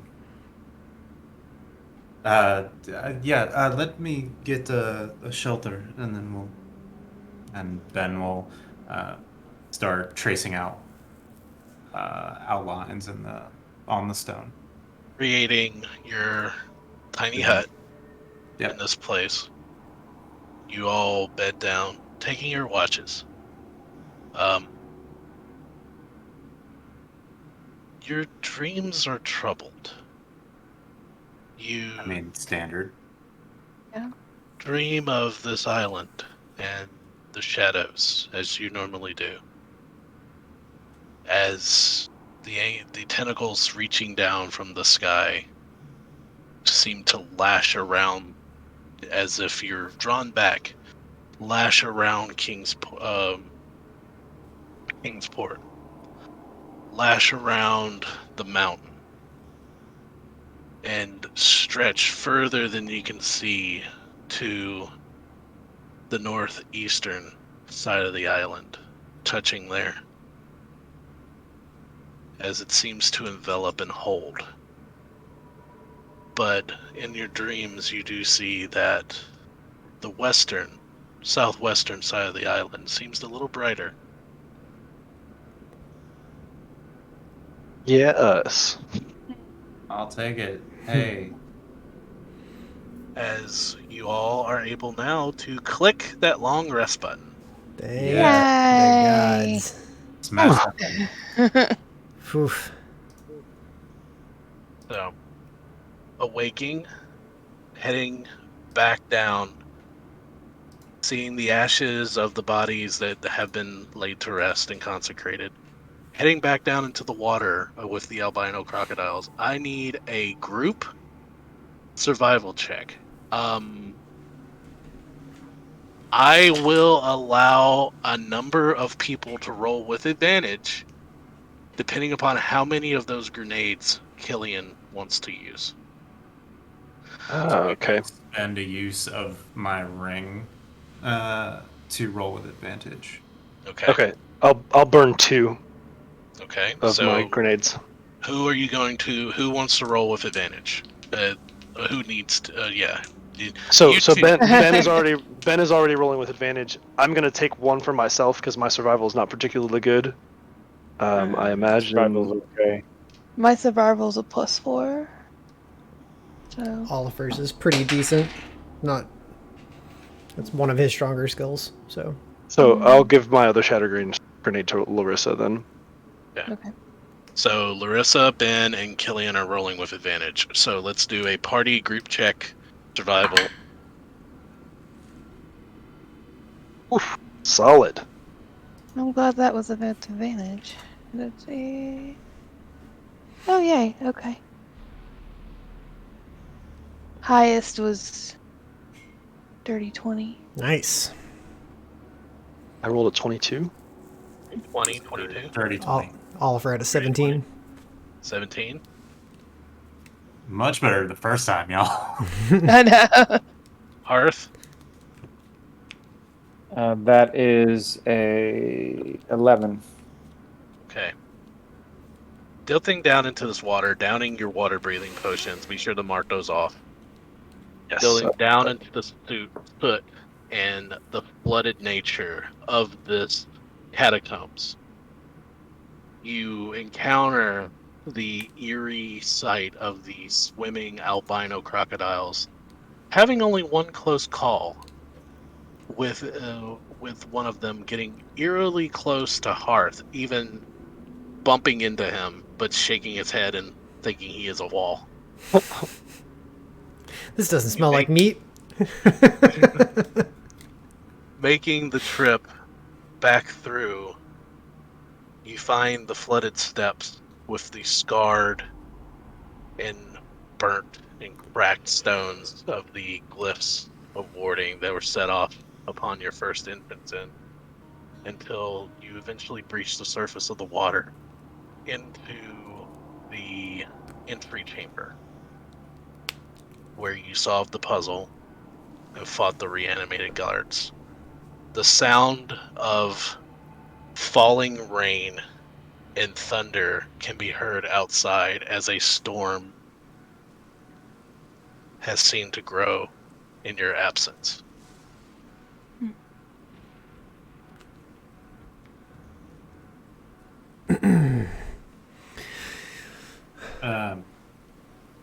In the morning, just as we get up, kind of powwow about the dream a little bit and share what I heard, reiterate what I heard from Father Waters. Do we want to tell him that we think these are all the different focuses? Or What do you should we wait mean focuses? the hold on this island, these tentacles that we saw in our dreams? It's on Kingsport, on the island, and on the northeastern side. I don't remember what was there, but not on the western. It is as if we have lifted the veil here, but not elsewhere on the island, releasing the island entirely. That would explain why people were still acting the same. Do you follow? How many more were there then? There's 3? Or. 3.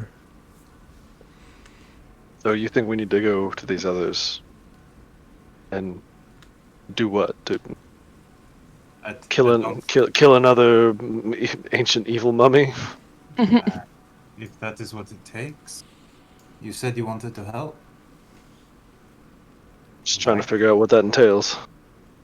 You know as much as I do. These other locations, perhaps these other locations are the abode of our mysterious hags that are spoken of.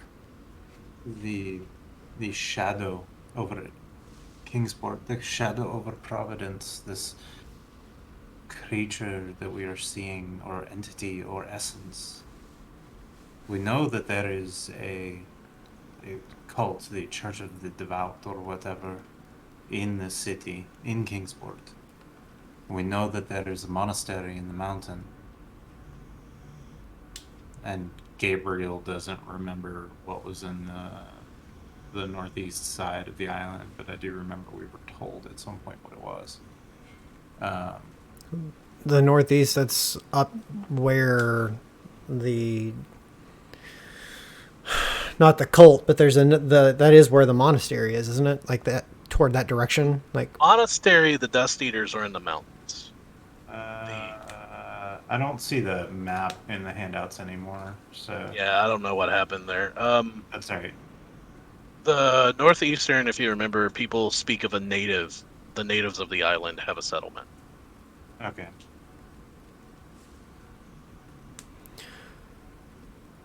well, perhaps So we return to Kingsport, see if Father Waters has learned anything more of the cult when we start there. should I send him a message now, or If you think it will matter, why not? If you think it will make no difference, then we have a long trek. Perhaps save your energies.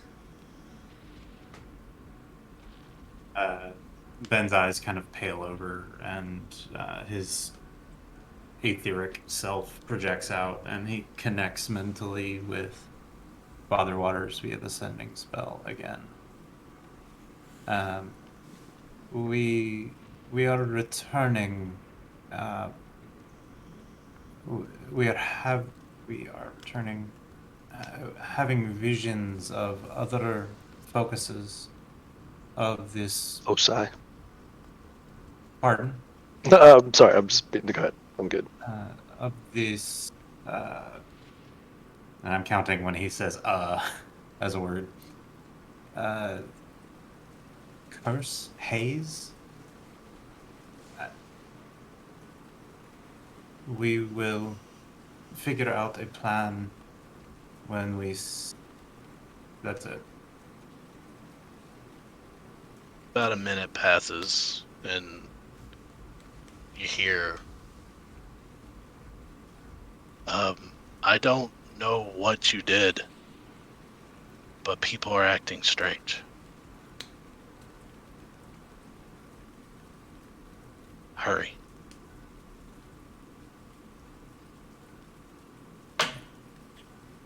He is worried. Something is happening in Kingsport. Then we best Ben's go. eyes are still glazed over, and I will cast the spell again. We are on our way back as quickly as we can. What can you tell me of what is happening? Nice.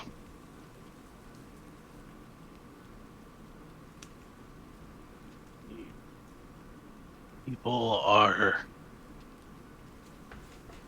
Their emotions are running wild. They're coming back, but I don't know how to explain it.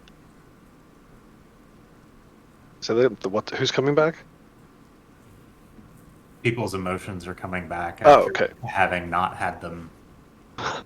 They're probably freaking out. What if all that emotion was like storing up and now it's all like crashing over them at once? I mean, that's what happened to Cletus. Yeah. To some extent, anyway. Yeah. Perhaps we hard march it back. I do want to stop at the tent if we find it again.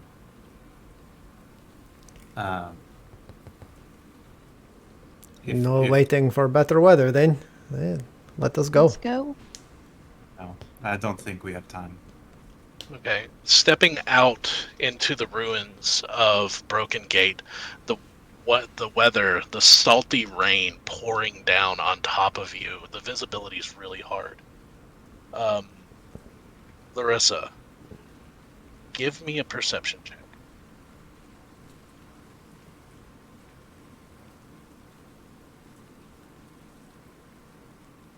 Gonna burn a lucky on that one. No, that's fine. It's a 14. 14. As you are issuing out of this tomb, climbing the steps, coming into the ruins proper, Larissa, you spot movement to your left as you barely make out the image of what appears to be a young tiefling child ducking behind a ruin. Did y'all see that?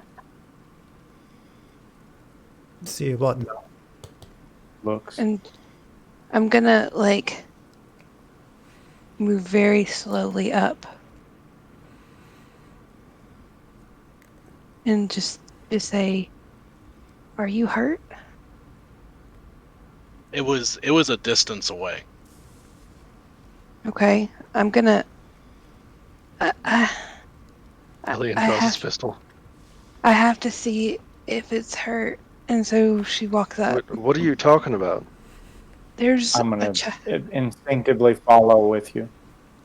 there's a little tiefling child, and we keep walking up. Oliver would follow along as well. As Hearth and Oliver and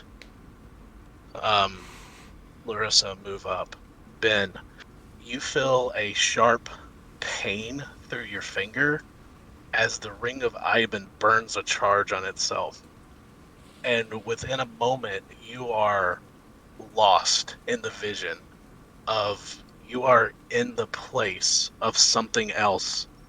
You see yourself in Killian, almost hazy and weird, as if there's multiple forms of you. It almost tunnel vision, as if your bodies are moving in.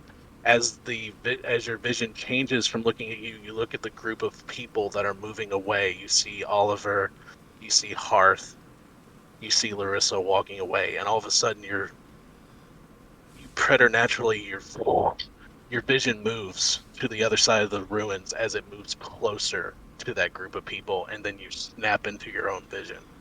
At the same time, Oliver, as you move closer to where Larissa was moving, your gauntlets begin to beat. I cry out as this happens. Larissa, No! something is wrong. And as you yell that out, where you appear, now let me move everybody into Off the position. Oh boy. This is a familiar experience for Trish, not necessarily Larissa, though. For ease of mechanics, can we say that over the course of the long rest, we summoned our familiars back? Yeah, I'm going to say with the amount of time that you guys took down there, as long as you have the materials for them, yeah, I'll give you. I wouldn't. Well, that was before we went through the water, Gabe. Yeah. I But wouldn't you have done. can still dismiss them and call them back. Oh, okay. Okay, that's fair. So I give you the required materials so we can both resummon our familiars. Where is Hearth? Thank you. It's over here. Oh, do you already move him? Oh, I moved it. Okay, so Oh, sorry. Yeah, I forgot. Larissa's over there. I'm over here with them. yeah, and your echo has not been summoned. As you get near, I was gonna say as soon as I like feel those thumps and like in the process of yelling out to Larissa, like I would have been hanging back a little bit with her taking the lead, and I would like my echo would manifest right up next to her as close as possible. Like okay, all kind of like all happening at the same time. as you When I go hear Ben, sorry. no, When I no, hear go ahead. Ben cry out, when I hear Ben cry out, I would also like to instinctively use my emboldening bond on all three of us, Larissa and Oliver, who I'm standing next to, and myself.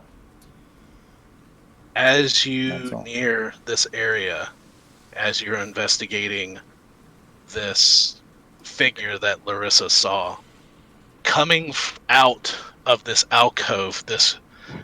You can't make it out. It's almost as if several forms are twitching. You saw Neo in the Matrix when he's dodging the bullets.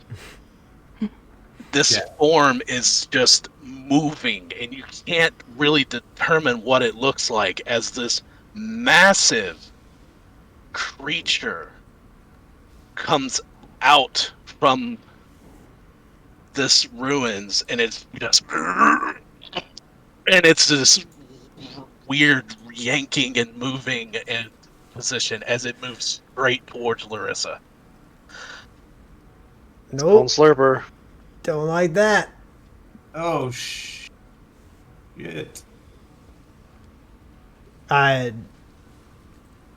If given the opportunity to do so across this, Oliver would like immediately translocate with his echo and interpose himself between Larissa and this thing.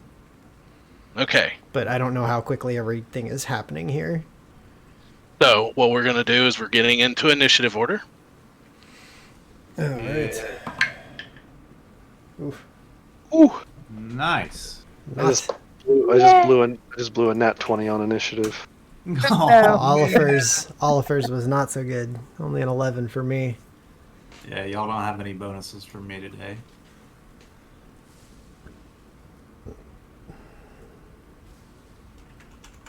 Larissa's initiative says, "I got you." You.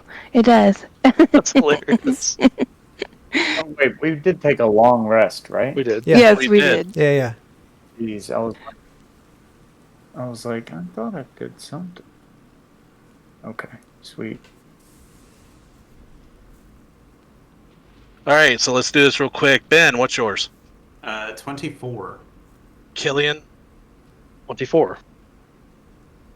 All right, whoever has the highest, you guys get to choose each round who goes first. So you guys, yeah. Oliver. 11.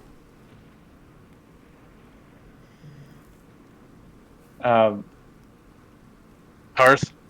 Oh, sorry. 19. Larissa. 16. Why is Oliver Echo up there? That doesn't need to be big. Okay.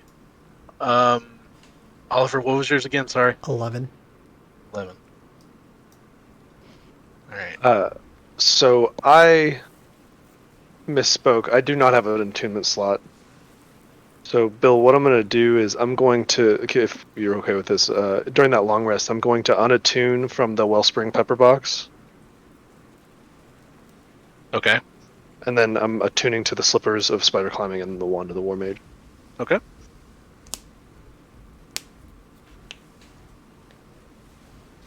My mistake. That's such a good wand, and I hate that it just does nothing for me. Yeah. Starting off, I want Larissa at the very start of this combat. Give me a. Hold on. Sorry, hand's shaking a little bit. Give me a strength saving throw. Strength? Okay. Not bad. 15. You fail. Oh, okay. As you go to move, when this creature sees you, naturally you go to hide, you go to move as this creature's looking in on you. As you go to move your arm, you see the veins in your arm bulge and harden as your blood seethes, and you are bound into position. My blood that's seizing That's terrifying. because of my experience with the Vistani. Do I recognize what it is, or can I tell it's the same thing? Roll a insight.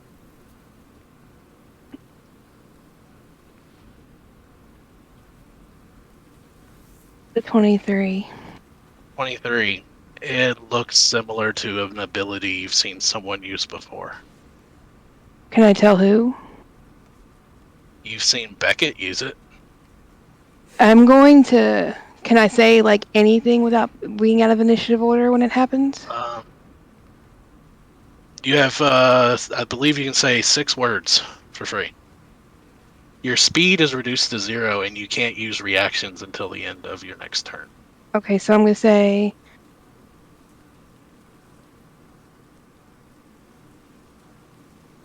I'm going to say. Fall back. Get here, blood magic.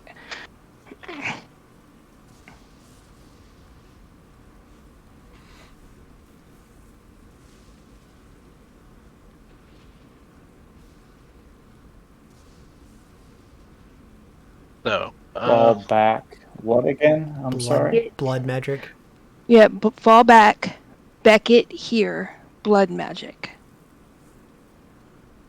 you never really No, shared with them who Beckett Yeah, I was was. gonna say none of us, but Yeah, no- Ben knows. no idea who Ben that would is. know who you're talking about, but none of the rest Ben of us doesn't even do. know because, No. Ben doesn't know. Ben Oh, doesn't have a really? clue, Gabriel knows because he. but 'cause I was Ben, Beckett. Yeah, Well, because right. he was Beckett.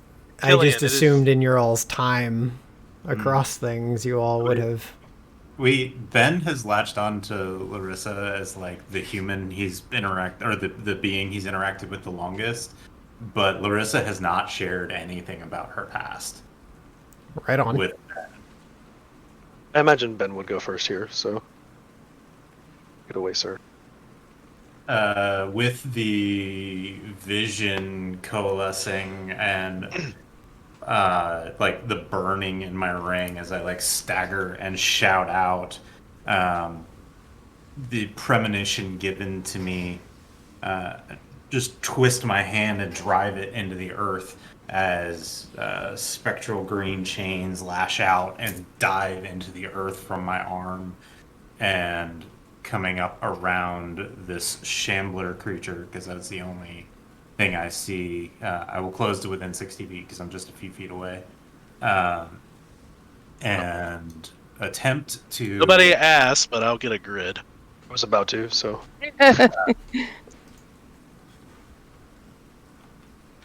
Yeah, that's 55. I will attempt to lock it in stasis.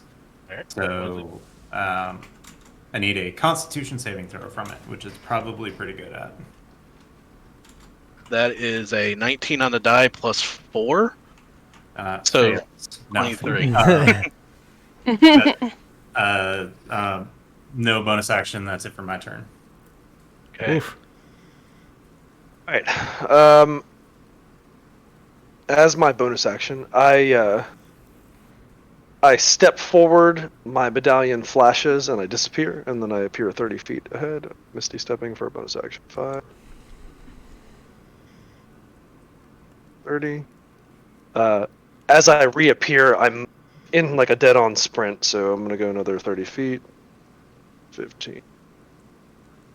5, 30. And this thing is like lurching towards Larissa, right? Yeah. Okay, I'm going to Eldritch Blast it back away from her. So, 2 Eldritch Blast bolts. Holy shit. Okay, I rolled an 11 and a 14. What are they in total? 11 and a 14. Oh no! Both That's of them bad. miss. I rolled a 1 Thanks. and a 4. Not being able to focus in on this creature, your shots go wide, thinking you hit one of it, but it just phases between the two. Okay, I'm done. That's my turn. Man. Okay, I've already gone. It moving forward, shambling in this eerie, jerky motion, just making this hollowed around it. The wind, this frigid wind of cold, like you see the rain hitting it, just coalesces into ice crystals and snow almost as it just against the ground. This frigid, winded creature moves forward 20 feet and towards Larissa. and goes to claw her with 2 claw attacks.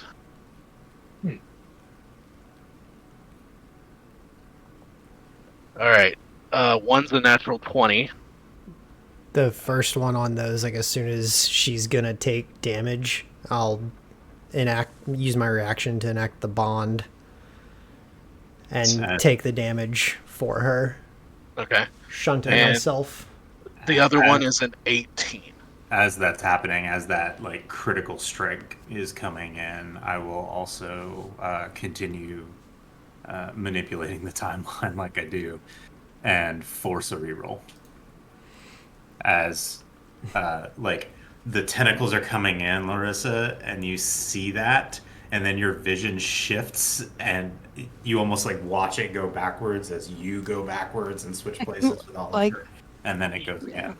All right. So there's still 2 hits, but it's not a crit anymore. I'll take it. Like, Yeah. So Better than- Oliver, you will be taking this first one. Yep.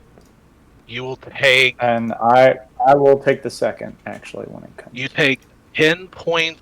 You take 8 points of slashing damage and 2 points of force damage. Okay. all of a sudden, Melissa was surrounded by her friends.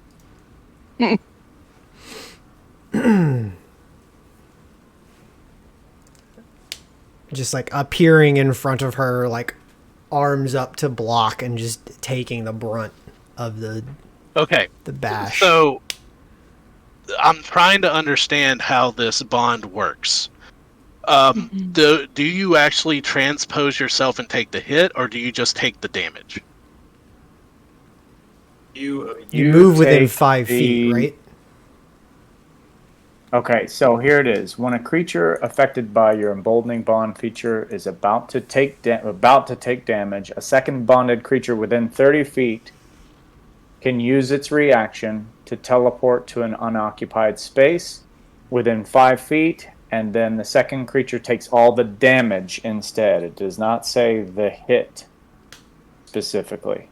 Okay, So that's up because to you. this I would- creature I would say. automatically grapples on a hit, and he's going after Larissa. So Larissa's not going to take the damage, but the grapple is still going to take effect on Larissa. Is how I'm reading that. Sure. Like some magically, somehow the damage is being transferred. I guess. Yeah, that's the way I'm reading that. Or does Oliver actually jump in the way? You don't transpose yourself. Okay. No. So let's. say this. I am not Let's, in her let's space as create- far as that's concerned. Let's, if you'll allow me, Bill, I'll say what this looks like, this protective bond. Okay. I'm going to come up with it. So it seems like tendrils of light and filament, almost gossamer strings spread between the three of us within this. So as we move forward and backwards, these connections sort of trace through the air, some visible, some not, flashing back and forth. And when the tentacles wrap around Larissa, as they squeeze, the filament, the gossamer-like strands around Larissa light up, and you see the light go around Oliver as well. That same kind of spectrum of light and intensity as Oliver takes that damage. Okay. So this creature goes to hit Oliver, taking the damage, but its clawed arm wraps around Larissa. Its other arm coming in to attack, doing 13 point, well, 7 points of slashing damage, 6 points of force damage. Hearth takes that damage on himself, but this other claw wraps around Larissa as it's now hugged into it. And you guys notice the image of Larissa starts to flicker like the image of this creature.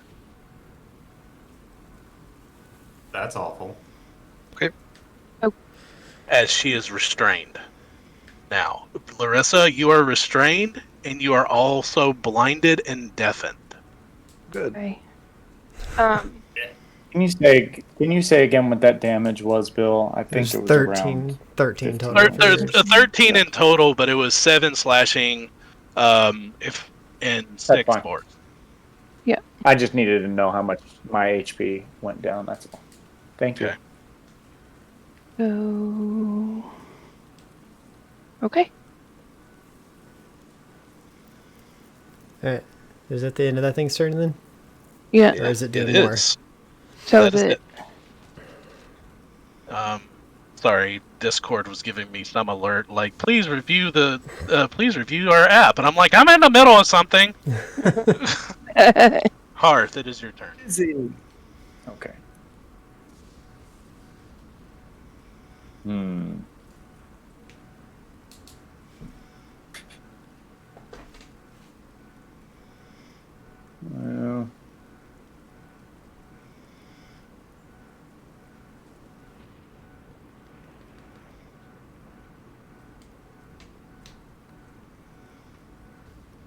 oh God. All right. So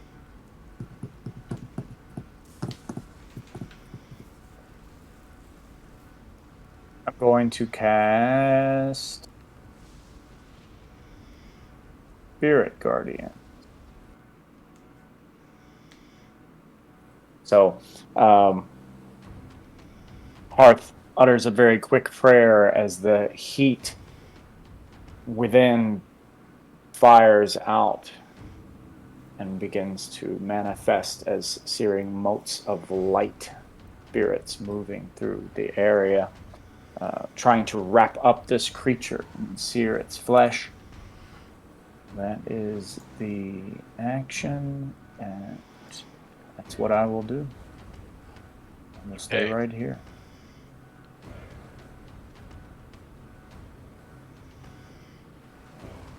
All right. Is that the end of your turn? It is. Larissa. wait. So I need to know how much I can actually say if I don't take an action. Oh, you can say as much as you want if you don't take an action. Okay. So you go. What you were gonna say? No, I said your choice here is you are blind and deafened. You are restrained. You can attempt to escape if you want to. You can use your action to attempt to escape.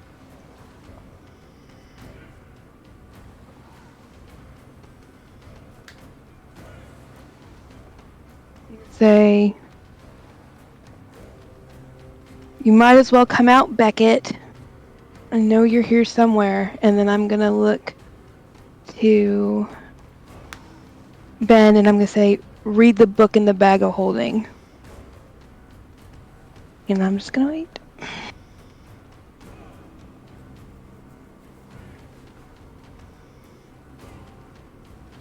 That end your turn? Yep. Oliver Runvadar. It is your turn. So as this thing is latching down on her, sword is drawn, ancestors are materializing themselves into position as they have done plenty of other times at this point, as I will bonus action rage and start taking swings, trying to hack these arms off that are holding her in place.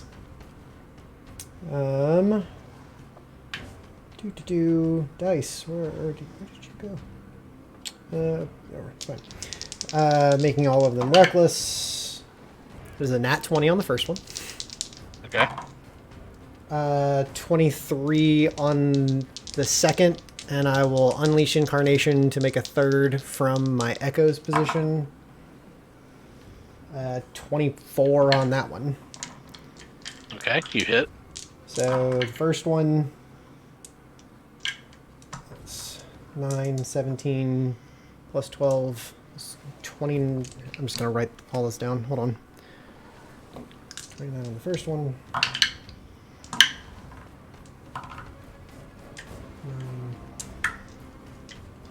19, 31. A total of 60 points of damage. Okay. Knocked my headphones out. I didn't catch what you just said there. Sorry. As your sword cuts into several places on this creature, it does not react as the flesh splits open. From what you can see of the image, it does not react. It holds firm on Larissa. That's doing what he knows to do, but whether it works or not, that's what he tries. That's it for me. Okay. At this time, Ben, you start hearing the fluttering of insect-like wings as behind you lands this massive creature. These fuckers again.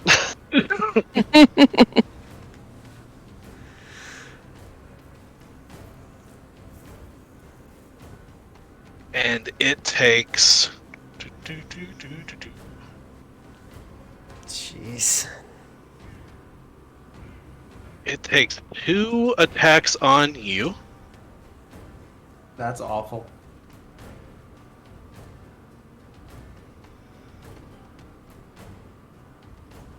Okay, that one's probably gonna miss an 8. Definitely gonna miss. Yeah, that misses. But my 12? Shit. That misses. Okay. Well, okay. No. Okay. Alright, so he missed with both attacks. Alright, you suck, dude. Be good, noob. Top of the round, over here, crawling to the top of this fortification, you see a figure in a black trench coat down to his ankles, a hood pulled up over. You see cracked and graying flesh from side of his face, and almost a shadowy wisp coming out from under the hood as this man stands. At his side, a rapier and a dagger, and a pistol stuck into his belt. And you hear him yell out among the storm. Bill's going to try to do it in Irish brogue, but probably fell. I'm here, lovely. You had this coming.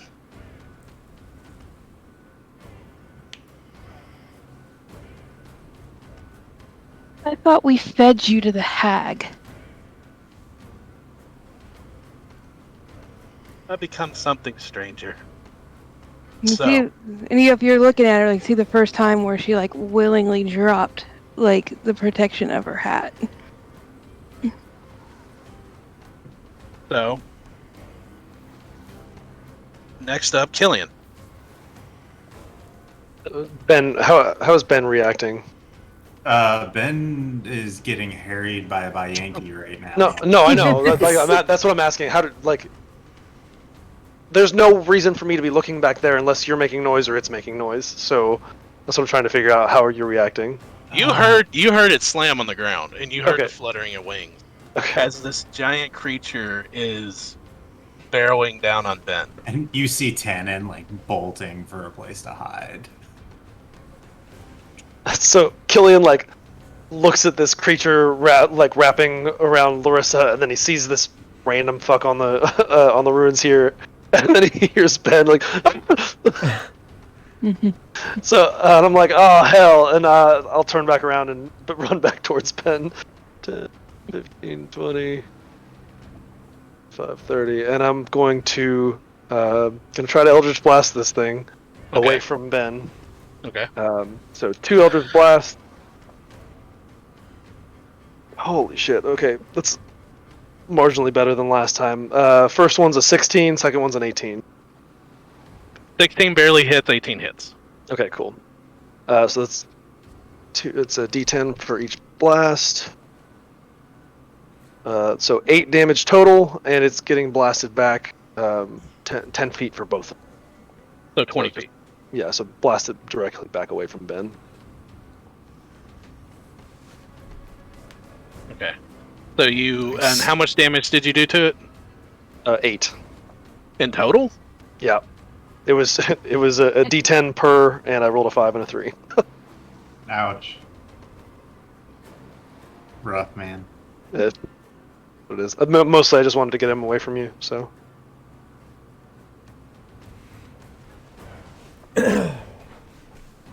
Okay. As a bonus action, 'cause I haven't taken one of those yet, have I? No. Come on, Ben, get him. Come on, Ben, get him. You have a D6 Bardic Inspiration. Noted. I'm done. Okay. Ben stops, and you say, "Come on, Ben, get him." And he goes, "What am I supposed to do?" And man,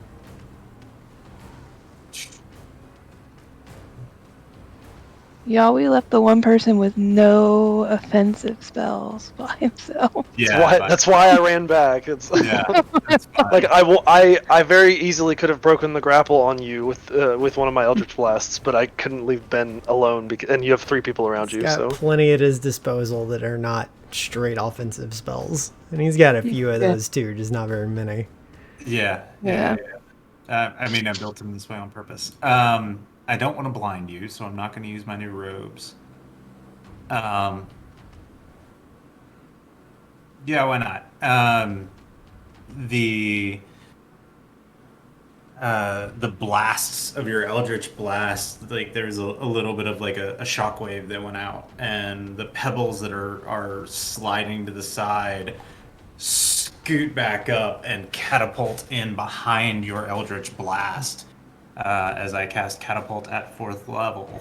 love it. I need a dexterity saving throw from this thing, please. Which thing? By Yankee. By Yankee. Because there's like several things that can be incorporated with the term thing. Yeah. On this board.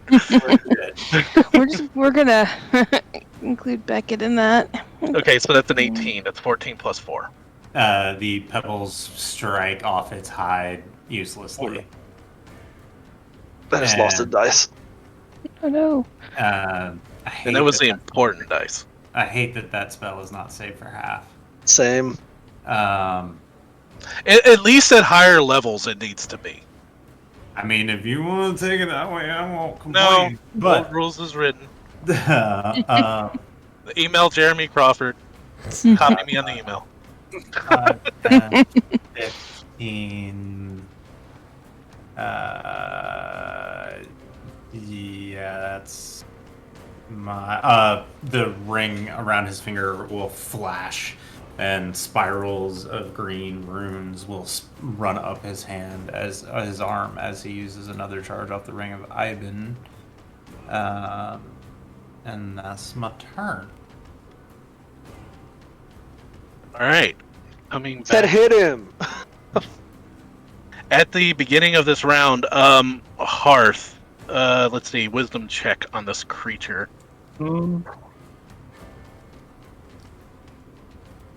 So, that's a 7. So it fails. He's gonna feel some pain. That art for Beckett is So, killer, man. Oh, yeah. I know. I want to. okay, so the spirit guardians begin to slash at the tentacles holding on Larissa, moving through and searing the creature for 14 points of radiant damage. All right. The creature still ignoring this pain, and you start seeing the wounds caused by the slashing of the spiritual guardians and the slashes put into Oliver start to heal and close as it regenerates some lost hit points at the beginning of its round.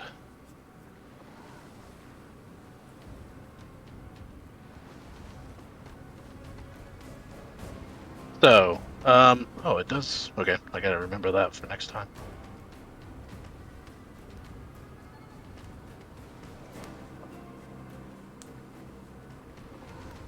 Okay, so With both claws attacks hitting Larissa last round, but not taking damage, the dimensional shambler starts to fade from this reality, taking Larissa with it.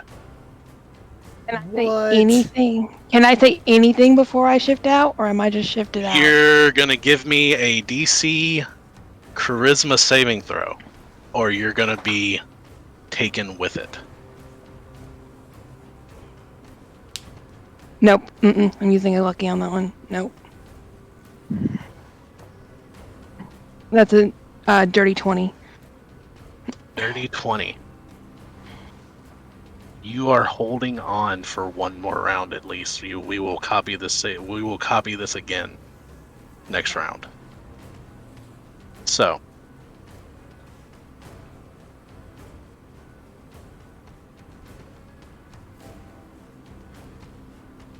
Seeing Larissa not coming, it stops. Going into Harse.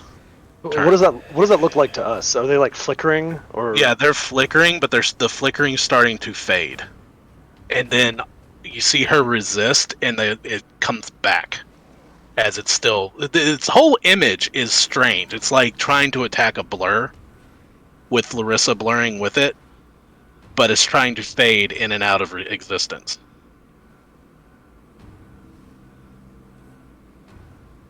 Sent you a message, Bill, real quick.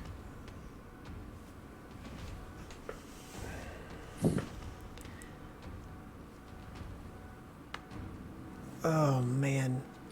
Okay. I will try. Okay.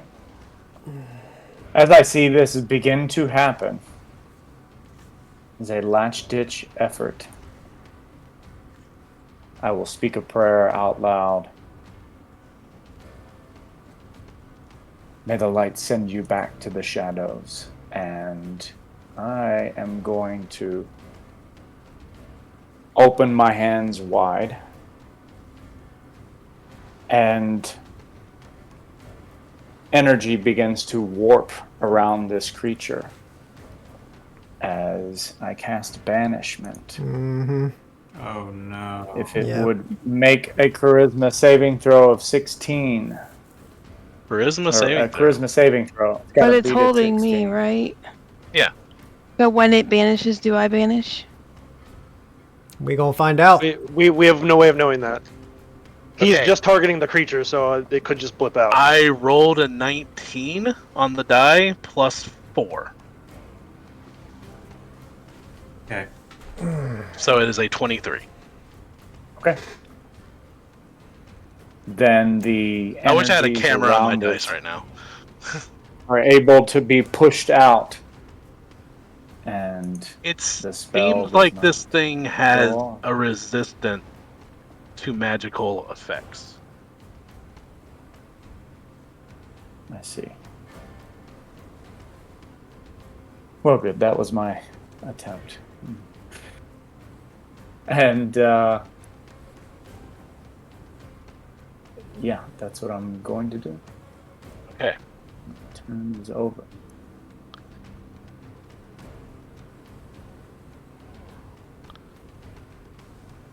Larissa's turn then. Larissa, you can attempt to escape. And I could say 6 words without it counting as an action. Yes.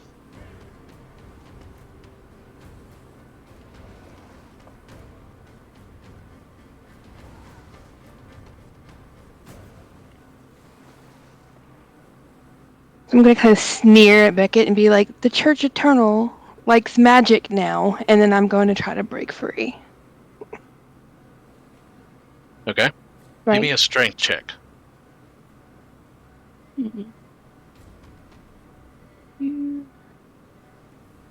Oh, you get, for that bond, you also get a D4 for that.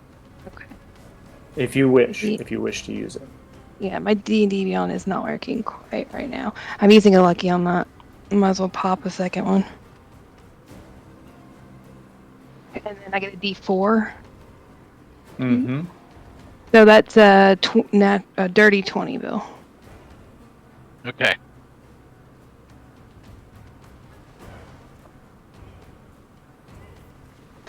Oh wait. No, you automatically fell. You're still hurt. You're still bound by the blood maledict. Well, if you told me that, I would have done something different.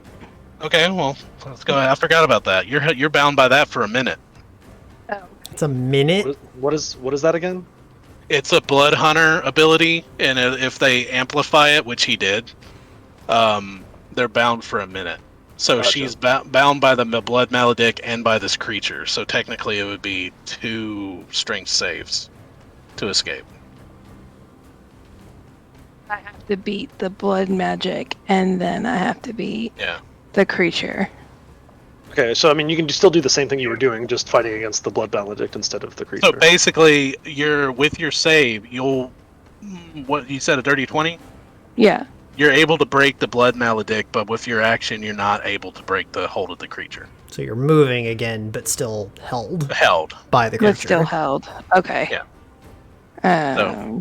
And can I, being held by the creature, can I misty step out of it? You can attempt. Yeah. No, okay. because you're blinded. You have to be able to see where you're going. That's true. That's a place you can Yeah. see.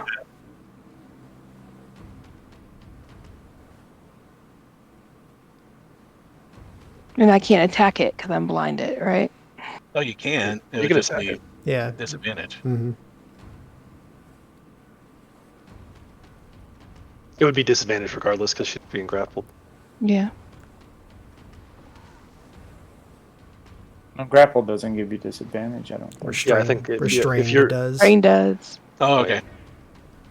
Yeah, but not grapple. It's just that grapple is just your movement. Of course, I don't have You that can still punch tuned. its faces. All right. Sorry, just straight attack. So I can't use like any of my daggers or anything, right? Straight Yeah. attack. Better than nothing. Okay, so You can still use your weapons. Yeah. okay, so I can still use my weapons. Yeah. Okay, so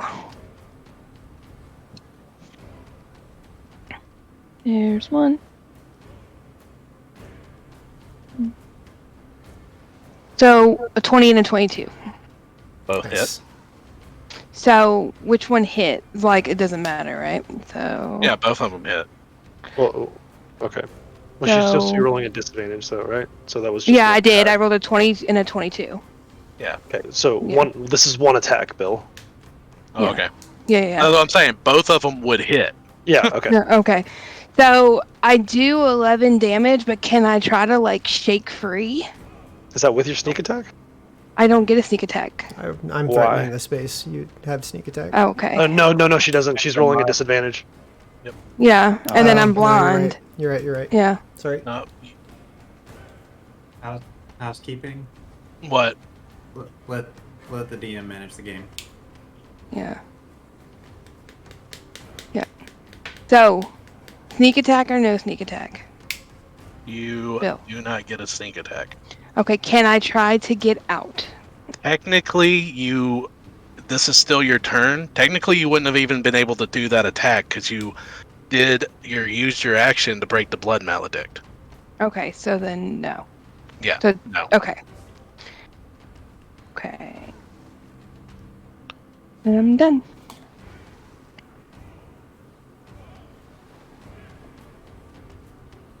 All right, Oliver, it's your turn. Seeing all of this happen and seeing the attacks not really have stopped this thing from doing anything, Oliver's throwing his sword to the ground and just reaching for Larissa to try and wrench her free from this thing. Okay. Can I even find purchase to grab her or not? Give me a ranged, or give me a melee attack, touch attack, to see if you can. Not with your sword, not with anything, just a simple 22. 22. You actually find purchase on Larissa. Okay. I'm using the entirety of my action to try and pull her free. Oppose strength check with the creature. Let's do this. Come on, ancestors. Woohoo! Oof. It's not that great. Yeah, that's only a 14. With advantage. With advantage raging. It's a 1 and a 6 on the die. Oliver, you've been really strong. You choked out a werebear. You've done a lot of things. As you go to pull Larissa from the arms of this creature, it doesn't move at all. This creature is far stronger than you. That's my turn, though. That's it. I continue the struggle of trying to pull her free. But...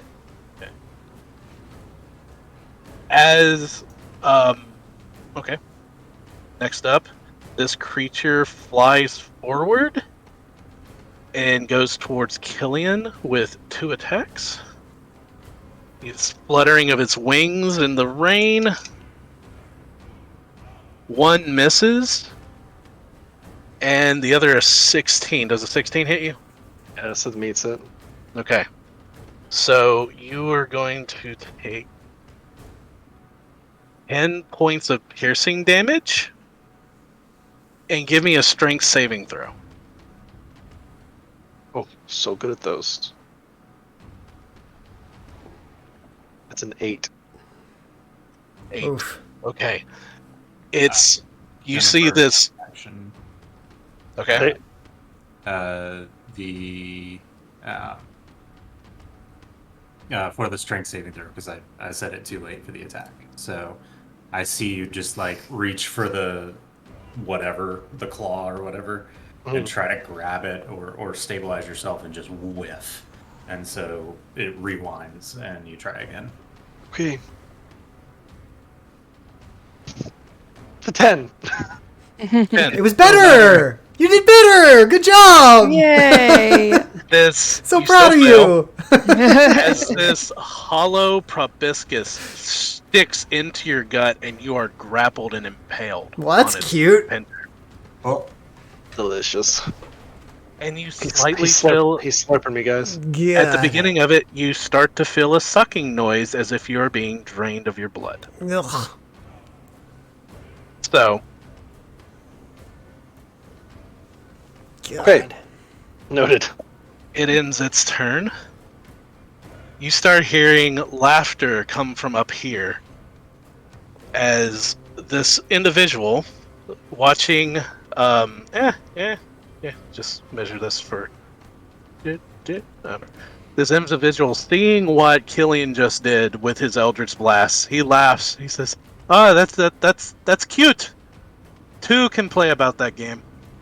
And he draws the scimitar from his side. And Ben, you see this. It is a almost mirror black scimitar, almost void of reality, as it's speckled with starlight, as if he's holding a piece of the astral sea itself. And as he slices it twice, bolts of circular energy flies out. In 2 of them, as this is his form of Eldritch Blast, flies out from the blade in the spinning discs of energy going towards Hearth and Oliver. Hearth, does an 18 hit you? No. Alright. The energy banks off of Hearth's armor, reflecting as if a disc into the distance. Oliver, does a dirty 20 hit you? Yes. Okay, as you are hit by this bolt of energy,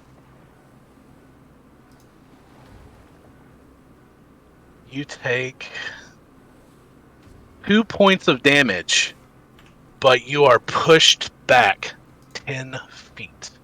Hey, that's mine. Well, 5 feet into the wall, breaking your hold on Larissa. Just letting go, grasping back towards it. He's slammed back against the wall.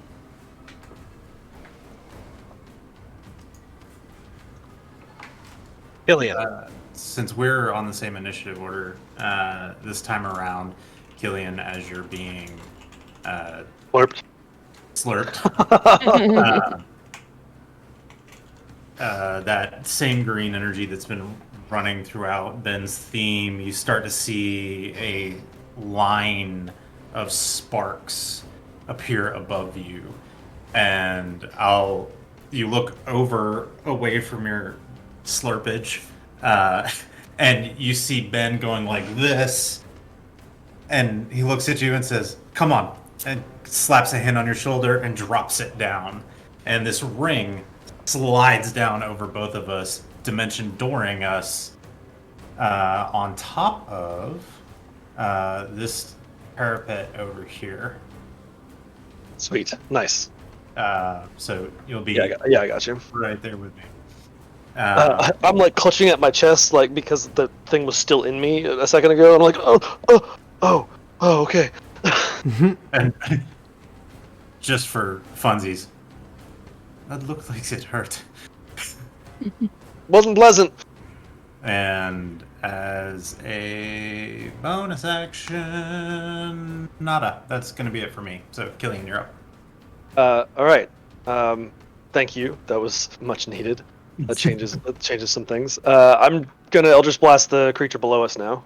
Correction. As a bonus action, Tannen Baps. Because that shit was scary. So, Tannen's out. Okay. Right.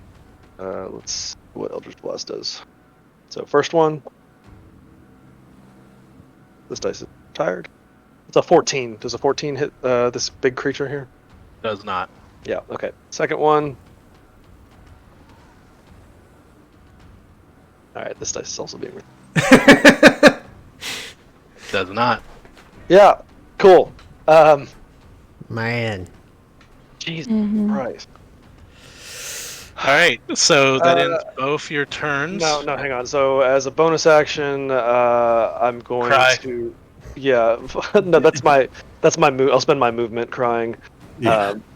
I'm gonna give Bardic Inspiration to Larissa. It's a D6. Come on, you have to break free. We need you. It's a D6 Bardic Inspiration. Okay. That's it. Okay.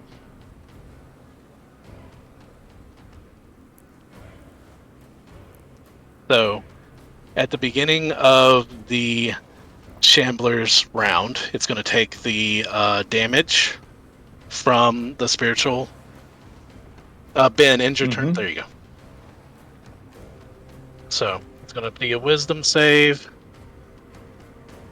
That is going to be a 21. It saves. So it's going to take 7 points of radiant damage from the spirits that are Okay. searing So- its flesh.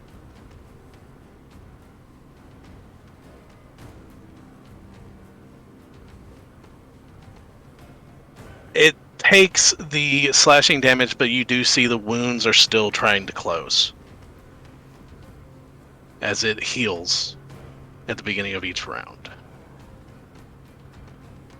Alright. So, its go. It will attempt to plane shift again. And Larissa, give me another saving throw. Okay. Bardic Inspiration I can use on saving throws, right? You don't. You can choose to use it afterwards, though. So Okay. And so let's do. Wait. That's Charisma. okay, yeah, use that Bardic Inspiration. Yeah, yeah.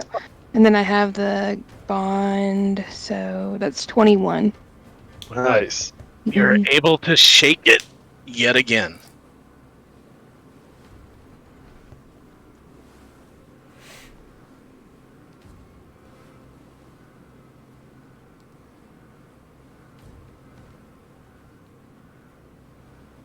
So we are coming up on our Are you guys good to go over? Yeah, Do what? Not I am. not But much of a point to stop right now in the middle of this, as long as people Yeah. are good to go. All right. Good. Hearth. Brandon, Gabe, we good? Good. Cool. Okay. Great. Okay. I'm going to say to Larissa, where are they taking you? And I'm going to change my attention over to this individual on the rock, this Beckett, and I am going to... He's a bit of a bastard. Bit. Gonna see.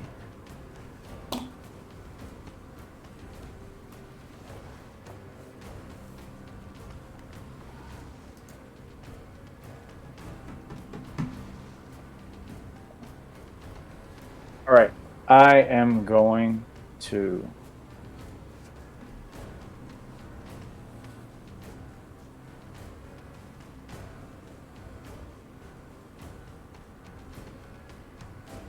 Yep. All right, that's what I'm going to do. I am going to move a bit. If I take an attack of opportunity, I take it. It's concentrating on Larissa right now. Okay.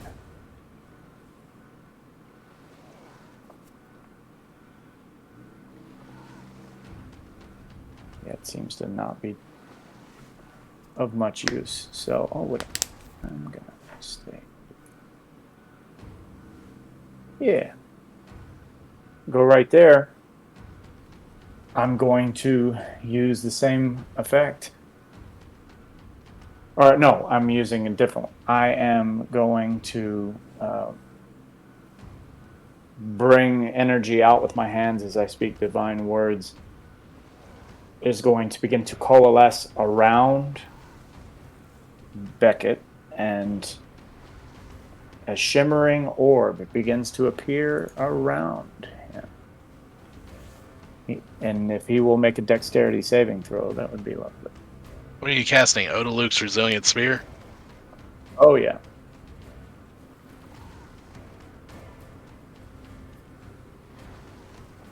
Dexterity saving throw. Where is his saves? Ooh. That is a dirty 20. All right. That one does not go off.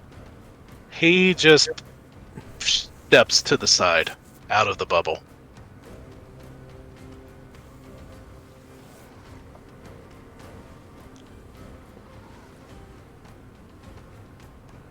Okay. It's my turn. Larissa. What do you do? Looking at the creature. You're still held. To be able to, you can attack it, or you can try to break the grapple. Okay, so looking at Beckett and looking at the creature and kind of locking eyes with Ben for a second. Aren't you You almost... You're still blinded, though. Yeah, or kind of, okay, so kind of like looking around, just like not being able to see and just kind of like... You're blinded because you're fading in and out of reality. Right. So trying to figure out where he is, just kind of like... I could probably feel Oliver next to me, right? Did you move? I got pushed back, so I'm not holding on to you anymore. Okay, so I'm just gonna like kind of look up, like not really seeing, and just say, "I'm sorry. I can't let him hurt you," and you see me just kind of sag, and that's my turn. Okay, Oliver.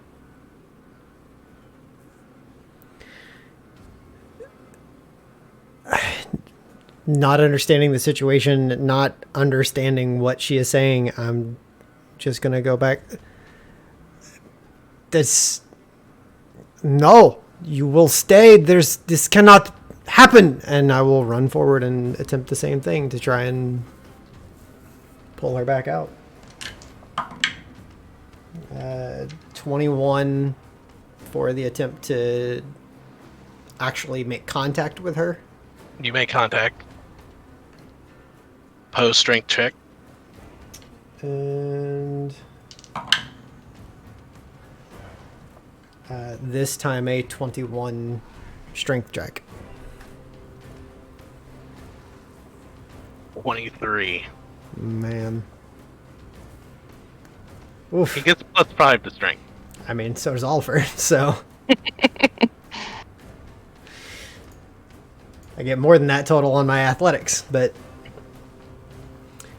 I continue in the attempt to pull her out. Okay. That's it. Get This creature, you hear an eerie screech Comes our come friend, Ben. from this creature as it almost vibrates in its presence. And as it does, materializing next to it, another appears. Cute. Mm. All right, we might be in trouble now. Mm. We were before. As- We might be now.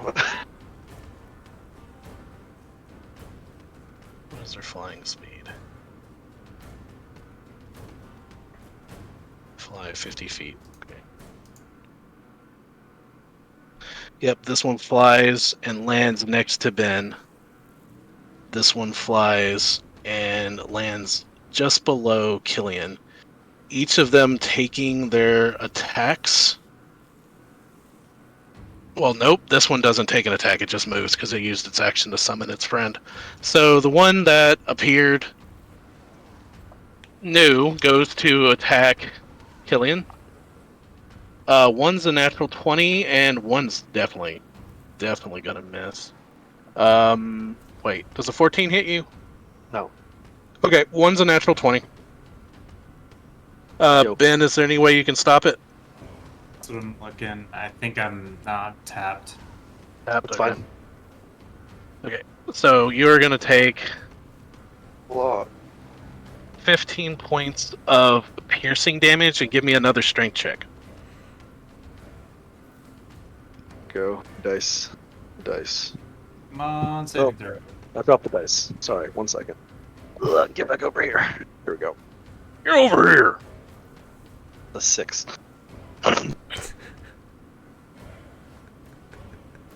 6. Alright.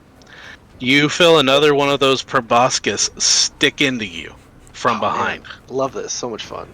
Am I saying that word correctly? Proboscis? Yes. That's Yeah. like Yeah. That's right. Okay.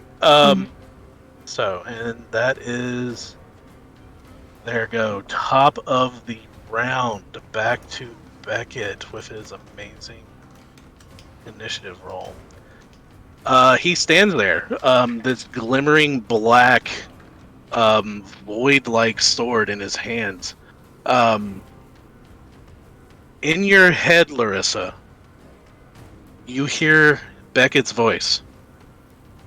You know you deserve it. Just succumb. I'll let your friends live. Can I answer him back? Like out loud? You can try.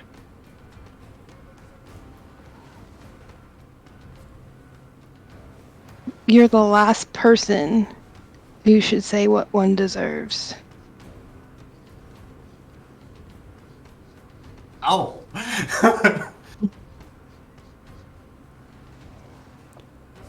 I mean, she's not wrong. Killian. Ben, did you want to go first? Let me see how quick I am on the draw. Yeah. I'm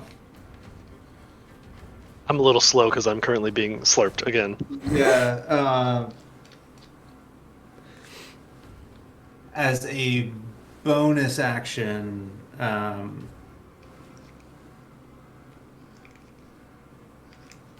it. It's not going to matter against these things. As a bonus action, a wave of telekinetic force strikes the one that's not currently grappling Killian.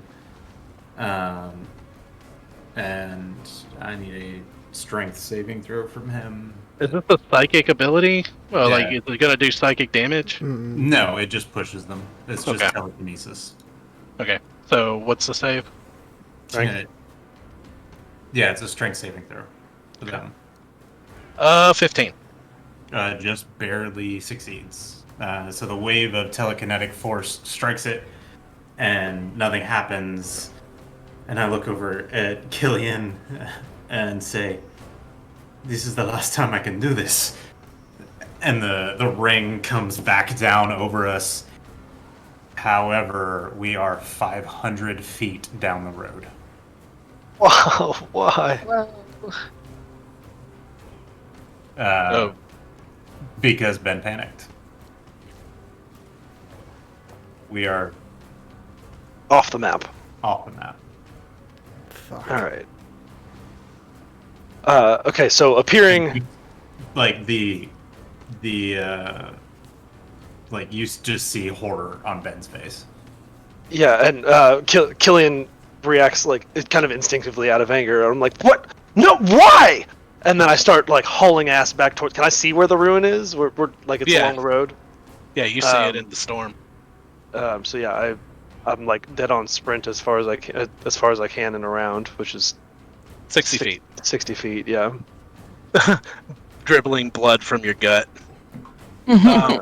All of you see Ben and Killian just gone. Oliver probably hasn't even noticed yet. He's still too busy, like, struggling with this and trying to get Larissa free. He wouldn't even And I'm been blind. looking up there. End your turns if you don't mind. Alright, the Shambler will attempt to phase shift again. Plane shift again with Larissa in his arms. Give me a DC Charisma saving throw. I'm not gonna save. What?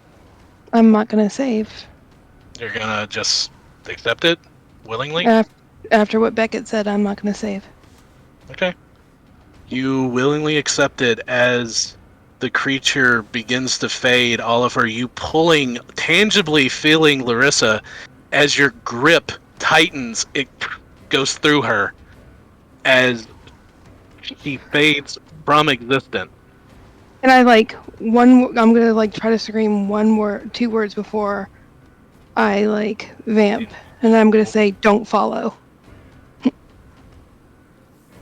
Oliver just begins to respond, "Don't do this!" and she's gone. You hear laughter coming from Beckett. As he's like, ah! Oh, I so wish I could have killed her, but I guess this'll do. Boyos, I have no problem with you, but if you want to continue with this, we can. I needed to get her out of the way for a little bit. That's what they wanted.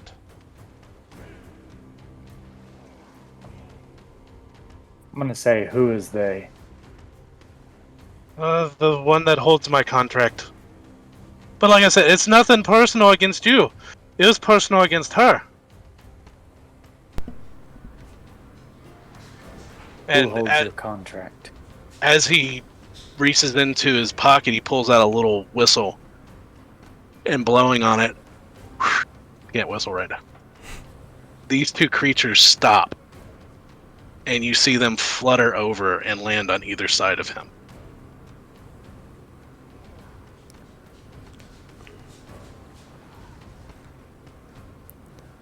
And he sheaths the sword. Like I said, I have nothing against you two, or your two friends. This was just business with you. With her, it was pleasure. But who I work for, they're fans of what you do and what you're doing here. They needed the girl out of the way.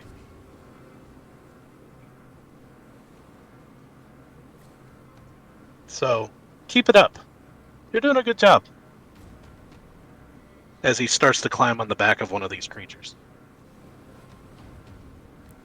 Don't know who you are, but best believe you've made this personal. Oh, Thomas Beckett. Oh, trust me. Death has a way of it doesn't really stick with me. It likes to bed down with me at night, but I find it's gone in the morning.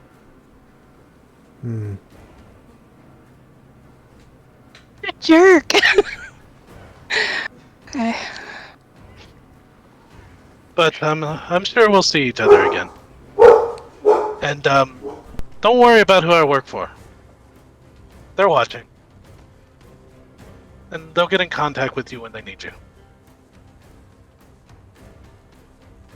Please do so. As for her, I'll leave you with this a little bit to ease your minds. The creature, it doesn't kill its prey. It feeds on the energies left behind when it takes its victim somewhere unpleasant. So it wants the devil girl alive, so it can feed on her suffering. That in itself, I'd rather have her dead, honestly.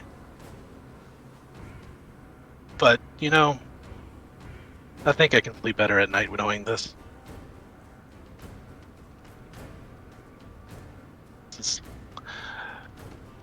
Toodles for now. And he takes off on the back of the balcony unless someone stops him. Oliver has no means of doing so. So. Eldritch Blast reaches 120 feet, so I will be firing as he flies away. It's not going to hit him, but... Okay. So. Angry shooting your guns into the air. Yeah, basically. What do you mean you never shot your guns in the air and gone, ah?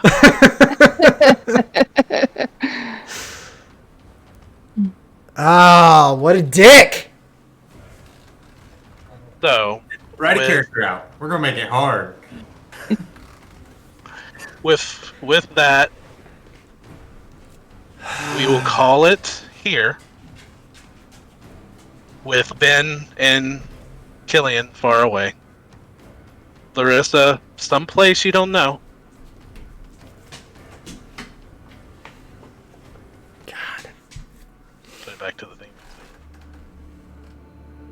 And that will be it for this episode. Thank you very much for sticking with us. I know we went over about 15 minutes. Tradition is we do accolades, but I think I'm getting daggers from people. No, let's do it. Let's do it. Do it. Yeah, we got to do accolades. And I will say this: the reason for the drawn out is that my lovely wife, Trish, will be leaving us for a time. She has to finish her practicum for counseling, and we're also proud of her that she is taking her education and taking it seriously. She will be returning eventually, but we had to get Larissa out of here somewhere. Masters. Turns out Becca's just working for the DM. That's really what this is all about. This is the most meta contractual obligation ever. So I liked it because I had to design a fight that you guys could not win. Well, it helped that all of my dice rolls were literal garbage. Yeah, you guys were helping. If I would have landed even one of my Eldritch Blasts, her grapple would have been broken. I don't know. I was like, I'm gonna keep succeeding on these charisma rolls. Right? Like, what would she do? Those rolls to save on that were ridiculous. So, yeah, this creature. I'll share the stats. This creature's sick. Dimensional Shamblers are just sick in the Sandy Peterson book. So, what do we do on our rolls? 13 for me. 13. 17. 5. 17. 5. 19. Ooh, 19. Mm-hmm. I'm going last. Okay. That's just fitting. Larissa, Trish, you're first. Mine goes to... I'm actually gonna give it to 3 people, and y'all can let me do that because I'm about to leave. Arth, Oliver, and Ben just stayed very true. Even Killian really stayed very true to their characters. I really loved the beginning with Hearth and like how just Ingo, like, I can't even think of the word. I think the word is gone, but like how determined he was to fill out that promise to her and to get her safely at rest, and that made sure we got all the mummies out and that they were laid to rest. I thought that was really good. Oliver for helping and then like not letting Larissa go. Ben even for bamping him and Killian out, because as you've seen, he's been very nervous like this entire time, and I just think that was true to his character. And seeing Killian actually get mad at him was kind of cool, because as far as he knew, he just bamped and like left. So there's mine. And then of course Bill for like the awesome storytelling as normal. So there's mine. Y'all can go. I think I'm next. Yeah, you were next. Yeah, you're next. Yes. So mine goes to Brandon with Hearth. I've always said that if I'm gonna play a cleric, like I'm gonna come up with like cool prayers to say as I cast my spells, and it's like very like fire and brimstone, and I really like seeing you do that. So seeing you in combat, seeing you like come up with these really interesting prayers to your to the Everlight is thematically really cool. And I every time you do that, I enjoy it. So nice job, man. Thank you. I actually have two standout moments for me. One was the taking care of the corpses, putting everybody to rest, and then the science bros moment. That even though we like kind of glazed through a lot of that, those were just all super character-driven moments that I absolutely loved. And then the second moment was Oliver and Killian both, the like screaming no, like super standout moment for me in my mind today. Super emotionally driven moments for your characters. In that same vein, I understand that the intent was for this to happen, and you knew you had to go, but the acceptance of choosing to let this happen to protect the rest of the party, mine 100% goes to Larissa. That moment was super cool. Yes, Derek. And Derek's done. we just lost Derek there, so It was way too emotional. No, there he goes. I mean, he was crying. He was crying earlier, man. He was crying. Yeah. What? Yeah, Sorry, no, guys. I loved that moment with Larissa choosing to do what she could to protect her friends, regardless of what it meant. It was super heartfelt. We're having all kinds of camera issues today. There we go. Thank We're good. you. Awesome. Sorry. So, Brandis, bring us home. I will round this out. Mine's going to be split because, I want to give the PC one to Trish for Larissa. I feel like this was a cool session to round out this chapter of the journey with this group for your character, and that responsibility and care, and also being very clear to leave some things out. Don't follow these kinds of things. Is types of things that make my player brain go, oh my god, just say where you might be going, who are they working for, say something. But it was just very true to character to protect the group and to try and do that, and also probably to trust that we'll probably find a way if we're gonna find it. But just for right now, this was the time, realizing this was the time and accepting that. I really dug that. And then my other one's gonna go to Bill for designing the ride out and this completion of this dungeon. Super cool dungeon, great, personally fulfilling for Hearth's character arc, but just really well put together. No, thank you. Respect. Honestly, I've enjoyed everything that I've seen. I'm sorry we glossed over a lot of the end of the dungeon, but it was something that I felt could happen, with really quick roleplay. With That's totally fine. I have no problem with that. with Trish's and Larissa's out, I'm very happy about that. How she ended up accepting it.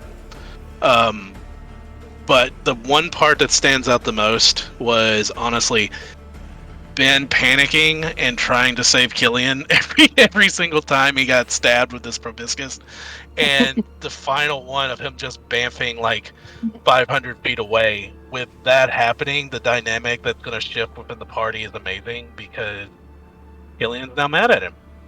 This was his buddy. Yeah, man, this is gonna be fun. As soon as he realizes what happened, Oliver's gonna have some words. So, we're coming into a new stage in the story. The emotional support tiefling is gone.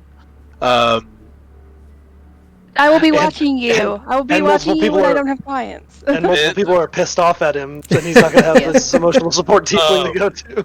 So Larissa will be doing her own story.